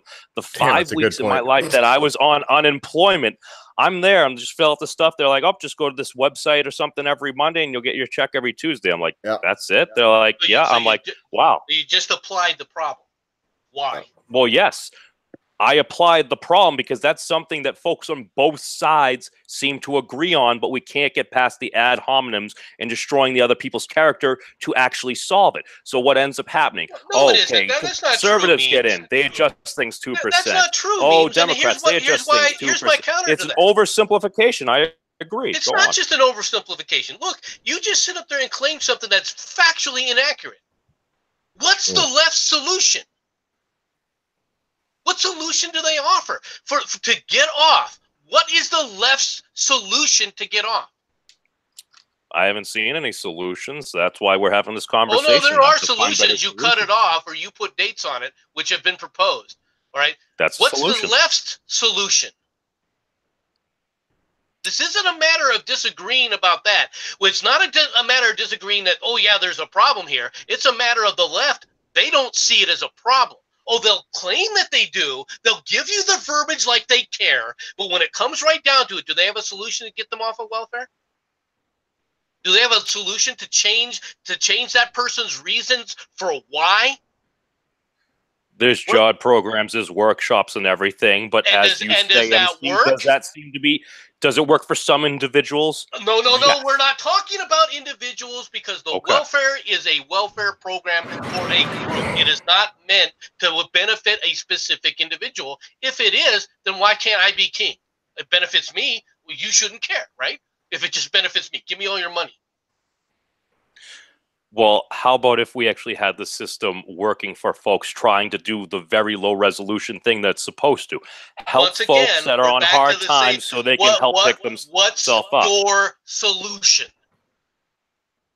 The solution is you actually don't just have an all for nothing or anything. So if somebody is on the program for a while, rather than looking for that job that will actually pay them the decent wage so they could get out, because I live that. I happen to get a good paying job with a Fortune 100 company to get off. But the thing is, if I had to take a job to get off. No. This is how. No, you want my solution. You want my solution, or at least a solution. The solution would be to actually let them work, let them continue to actually have savings. If you had to put into an escrow account for an actual apartment or whatever, so be it. I'm just speaking hypothetically on it. Convince them to get off welfare.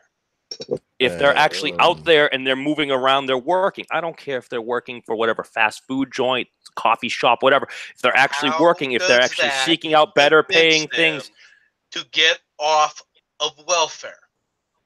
Because you're going to have an end date or something like that, because you only have so many resources. Wait. So the exact solution that you've been arguing against, which was put a freaking end date on it, you're now coming back and go, wait a minute, that's the solution? Oh Lord, memes, that's what just happened. Did I ever say I disagreed with you on that? Yes, that is what you heard. It felt like it to me. Words that came out of my mouth. Yeah, I'll be quiet, but it is exactly what it sounded like. When I speak about the system, because if you're in the system and you only have so long to be on it, okay. The problem is, if you're before that date, what are your... So what you're saying is that the only people who have a solution to these issues are not the left, it's the right. Why aren't you on the right? Take a side. Well, and I would say this because you're using the Kathy Newman parable right there. So what you're saying is only right folks are. I just gave you an example where you even admitted that you have the solution, that your solution is the one that needs to be applied, and then you said, "But I don't want to be on the right." He makes a good point with the Kathy Newman. Did I say that? Yeah. No, the reason. Well, that's what you took away from it, and that's fair. Hey, you can have whatever position you want.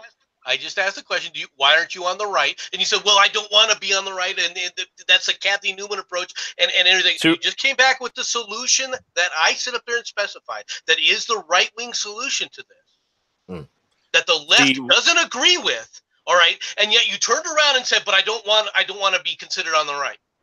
See, the problem with that is what I would say is it seems that there are folks on the left that agree with that as well, because when you're setting, George Bush, basically, when we had the recession, ain't on the right. We had George Bush is fucking years of unemployment benefits that were agreed on by both Republicans and Democrats. That also had. He asked you for an example on the right. An example? No, am I saying that MCJK is MCJK? Absolutely not. Hang on a second. One second, gentlemen. I haven't cut in much lately. MCJK, is George Bush on the right? George Bush is a wishy moderate, just like me. Okay, thank you. So, in fact, I would actually say the world is on the moderates. Okay. No, I would just say this: that you remind me of George Bush in all the good ways, memes. That you are intelligent. You do the old shucks thing. You do that a lot.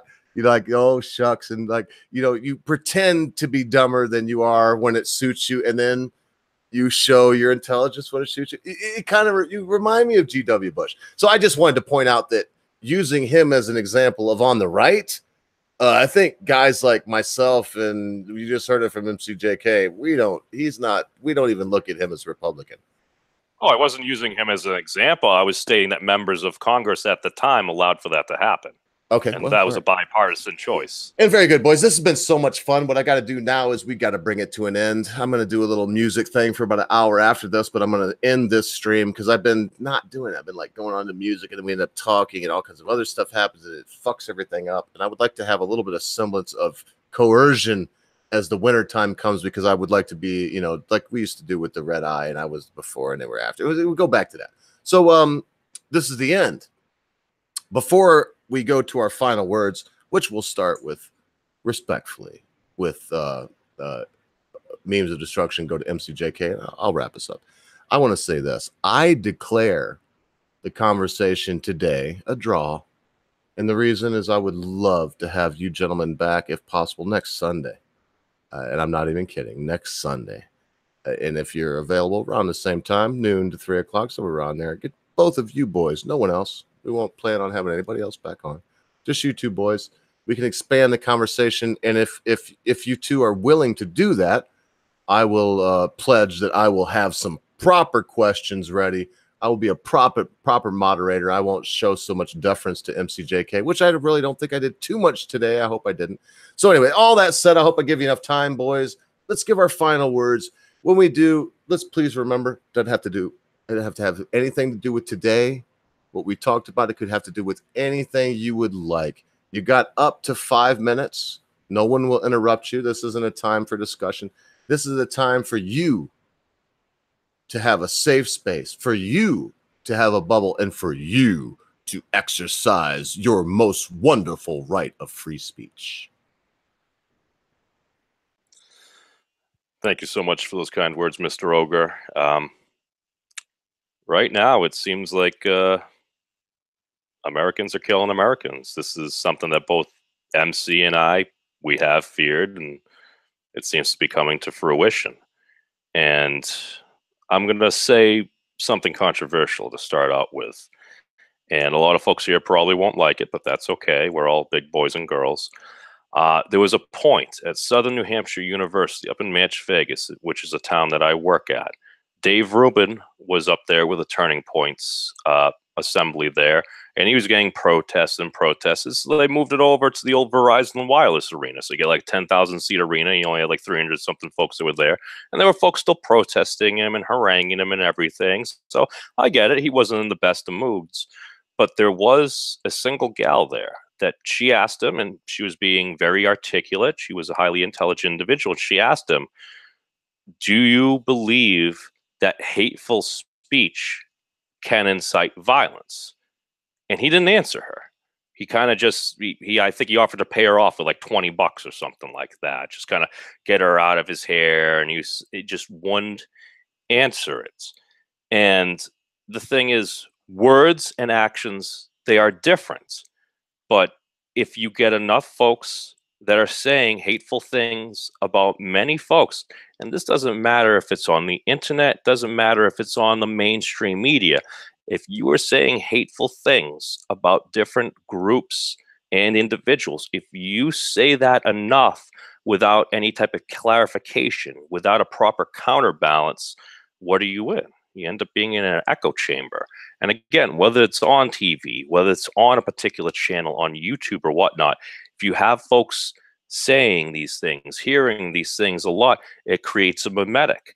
And again, I believe most folks are good people. And I believe good people can figure this stuff out. But as long as we keep getting caught up on the, well, our side needs to win because we're going to do a better job for this reason, for that reason, whatever reason it may be. If we keep doing that, there are folks out there that very often they will take some messages literally. And some folks that believe that, oh, the mainstream media are the problem, or the Jews are the problem or something. And now we've seen the archetype of vengeance come into play. And again, I think everyone here fears that it will happen again and again. How do we move past it? I don't know. The way we can try is by why I said we need to be a better wizard. Because if we actually help push forward rather than saying all of these folks, most of these Trump supporters are blah, blah, blah, or all of these Marxists are blah, blah, blah, when they hear that, maybe it's not being communicated, but a lot of these folks in whatever community, at least what I've listened to on many different servers, chat rooms and stuff, they don't like that. They might not come up and say, oh, you hurt my feelings, this, that, or the other thing, but it gets taken in a negative light. When they see other folks do that, they start doing that as well. And hey, I'm just a fucking dude that usually hides behind a dragon avatar on the internet, but I have noticed, at least for a number of folks that I've spoken with, often in the past, they would use the terms as all and most of these people. But I have noticed on occasion, not always, but occasionally there is a little bit more of a clarification. Well, maybe not most of these folks, many of these folks, some of these folks.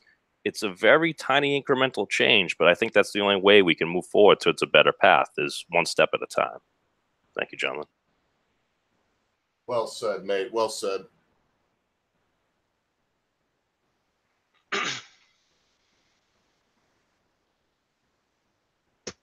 Okay.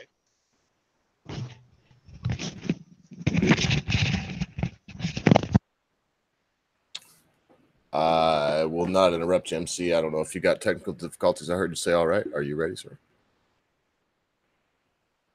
I think he may have been talking to someone in the house. I'm going to just filibuster here for a moment before I... Here he is. MC, are you back with us? Yes, I'm back. Carry Can on, you hear sir. me? Yes, sir. Yes, sir. I didn't know if you wanted me to talk or not. That's why. Oh yeah, you're yeah. Oh, yeah. When he was done, it's you, and then I will. This is the end of the show. This is your chance to have 5 minutes with no one interrupting you. No one will comment on what you say. Say whatever you want. It could be about what we talked about today. It could be about anything you would like, MCJK. I think that my philosophy still remains the same. People, the media, as it currently exists, the mainstream media. And I'm not like Sticks in that I'm going to sit up there and constantly complain about corporatism this and corporatism that. And the main reason for that is I believe in two things. I believe in individuality, but I also believe in individual responsibility. And the lack of individual responsibility is the primary reason why we're in a situation now, right, where both sides are getting more and more polarized, all right, and no one in the middle, all right, is able to do anything about it. Because, like it or not, if you take a stance, you're taking self-responsibility. If you're not taking a stance, if you're trying to walk this middle ground and say, I don't have to make a decision, then a decision is going to be made for you. And I have seen this become endemic, that attitude is the preferable attitude, not just in politics. I've seen it happening in the business world. I've even seen it happen in the military, where you end up with situations like McChrystal, which is one of the reasons why I brought him up. The inability to make a decision, the inability to sit up there and say, okay, I'm going to hold myself accountable, or I'm going to sit up there and put myself out there to be accountable, is why we're in the situation that we're in. And I realize that there's a lot of people who come back and go, well, people can get harmed if you go down that route. If you make this decision and you take this away, then some people are going to suffer. Yeah, that's true. But the reality is more people are suffering now because of that decision that are going to be prevented from suffering if you don't make it. If you continue down this road, everyone gets to suffer. Great decision making, in my opinion. And that's where I see things. People will look at me and make a comment saying, okay, you see things in a very black and white stance. And that's all very, very, very true. And you come back and say, well, that's not the right way to look at it. And I'm willing to say, okay, if I'm wrong about something, tell me, show me. But what I keep getting back is, well, I wish X or I wish Y. I'm not getting any concrete steps or any concrete positions that are going to allow for that. I'm not hearing an actual decision. And when one is actually made, funny how it tends to be my decision. It tends to be what I suggested in the first place when you start taking a look at and when push comes to shove. When people, one of the things that many people don't realize is I think everybody knows the story that's getting ready to be played again and again and again, all right, which is the story of Ebenezer Scrooge, right, in A Christmas Carol. And you'll go and you'll watch it again and again and again. And what people always identify Scrooge as, well, that he's that rotten conservative. He's that money-grubbing conservative. What most people don't realize is he wasn't a conservative. He was the typical leftist. It's somebody, do we have prisons? Do we have workhouses? They're being taken care of. My taxes are going to these things. Aren't they being taken care of? Why not? Why does it have to be me? I'm sorry, why does it have to be the individual? That is the core principle of being a conservative. Taking personal responsibility, taking individual responsibility and individual accountability. Yet somehow it's been turned on its ear. Well, how did that happen? It happened because this is what the mainstream media wanted. They wanted to hide who they were. And they were very successful at it. And you have to recognize that. And if you recognize it, then, okay, that's great. Then what do you do about it? Do you let it continue? Do you ignore it when it continues on? How many times have we heard that you got to step back? Now, it's true that memes is not the best example of this because he understands this. Okay. But the reality is how many times have you heard the middle ground, the media, the moderates say, well, we just both got to step back. We just both got to step back from this rhetoric. And you watched an example of being stepped back just recently, and you saw the result. The left never steps back, do they? And yet, at the same time, what do the moderates still do? Pox on both houses, pox on both houses, pox on both houses. I've warned about this attitude for a long time. I've warned people to say, look, you better start taking a look at who the left really is. Well, both sides are guilty. Both sides are guilty. A pox on both houses. It doesn't solve anything. It doesn't fix anything. The problem isn't the pox on both houses. It's only on a single side. All right? Whether you want to admit it or not. This is one of the reasons why I'm a conservative. I've taken a side. I took a side a long time ago. Right? I took a side against the hippies when I was in my youth. I am far more conservative now than I was back in my 20s. When I had already joined the military. That's all very true. But if you can't look at who these people are, who the leadership of the left actually is, not the followership, the leadership of the left. You can't identify that and sit up there and say, hey, we're going to take this on. All right? Or, hey, this is wrong. Then you can't even talk to their followers who are just going to repeat and regurgitate talking points. Now, Patrice made a point. She said that there are people on the right will just there's pushback from the newer generation where they're, because it's edgy and they want to look at as if they're edgy. And this is very true. And they do tend to just spew talking points. That's very, very true. And I've witnessed this take place myself, where people just spew talking points that they don't even understand what they're spewing. Okay? They can't articulate, all right, their own rhetoric. And it came to the forefront when Brown was running for Senate in Massachusetts to replace Senator Kennedy's seat. Okay? Where I saw a guy who was on the left going, well, isn't it Senator Kennedy's seat? Now he was looking at it specifically, well, Kennedy had that seat, they're replacing him. And he got jumped on by several people on the right who were like, it's not Kennedy's seat, what the hell's wrong with you? It's the seat of the Senate doesn't belong to a specific individual. And they started spewing freaking right-wing talking points. And I just kind of laughed at it because this guy was absolutely shocked. Oh my God, was I wrong about this, Holy? Because he didn't realize what had happened. And it is wrong when somebody can't explain, okay, what they're referring to, why they're on the attack, when they don't even know why they're on the attack. It is dangerous to have people do this. That you need somebody in there that can explain it. But the problem has been for the longest time, and you have to recognize this, is those people were never given an outlet. They would give an outlet to the talking point on the right. They wouldn't give an outlet to the people who could explain it. And if they would only give a talking point to the people on the right who were the most obviously radical. This has happened during the gay marriage. This is why I go back to the gay marriage debate. Well, it's a right wing. It's just a religious talking point. Marriage is all religion. Well, then why the hell is it? Why do you have justice of the peace? Well, then it isn't just about religion, is it? But that was only the talking point. That was only what was allowed to be shown from the conservative point of view. The conservative point of view was limited. The media's narrative on that has been broken due to the internet, which is why it's now under it. For crying out loud, you just had Gab lose its ability to deal with PayPal.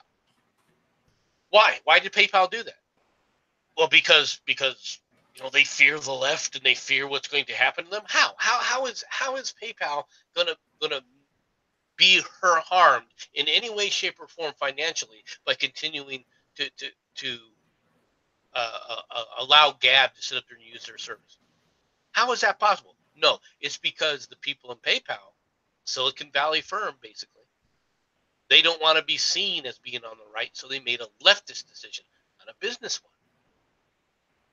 And it's infecting everything, and it's used as a cudgel to stop freedom of speech, folks. And you need to hold tight to the principle and start looking who's making a principled stance rather than an emotional. That's all I have to say. Well said, man. Well said. You just tested the limits, and that shows anybody that would like to come on in our final word, man. That was 7 minutes straight. And I will not make a comment on it because that is MCJK's point. And the point before was Meme's point. And my point is this. I don't want to sound like a professor from Liberal U, but all of our opinions matter. Now, when I say that, and it's so tough for me to say NPC right now, but I'm going to, that doesn't count for the NPCs. If you have not formulated your stance, if you don't know where you come from, if you haven't taken a moment to consider what it is you believe, then you could make no point to anyone else. Now, we're not evangelicals here. Hopefully, we're not. If we are, we will go out and shoot up Steve Scalise and MAGA bomb it up and all this other stuff. We're not. We don't. We believe that our ideas, our philosophies should stand on their own.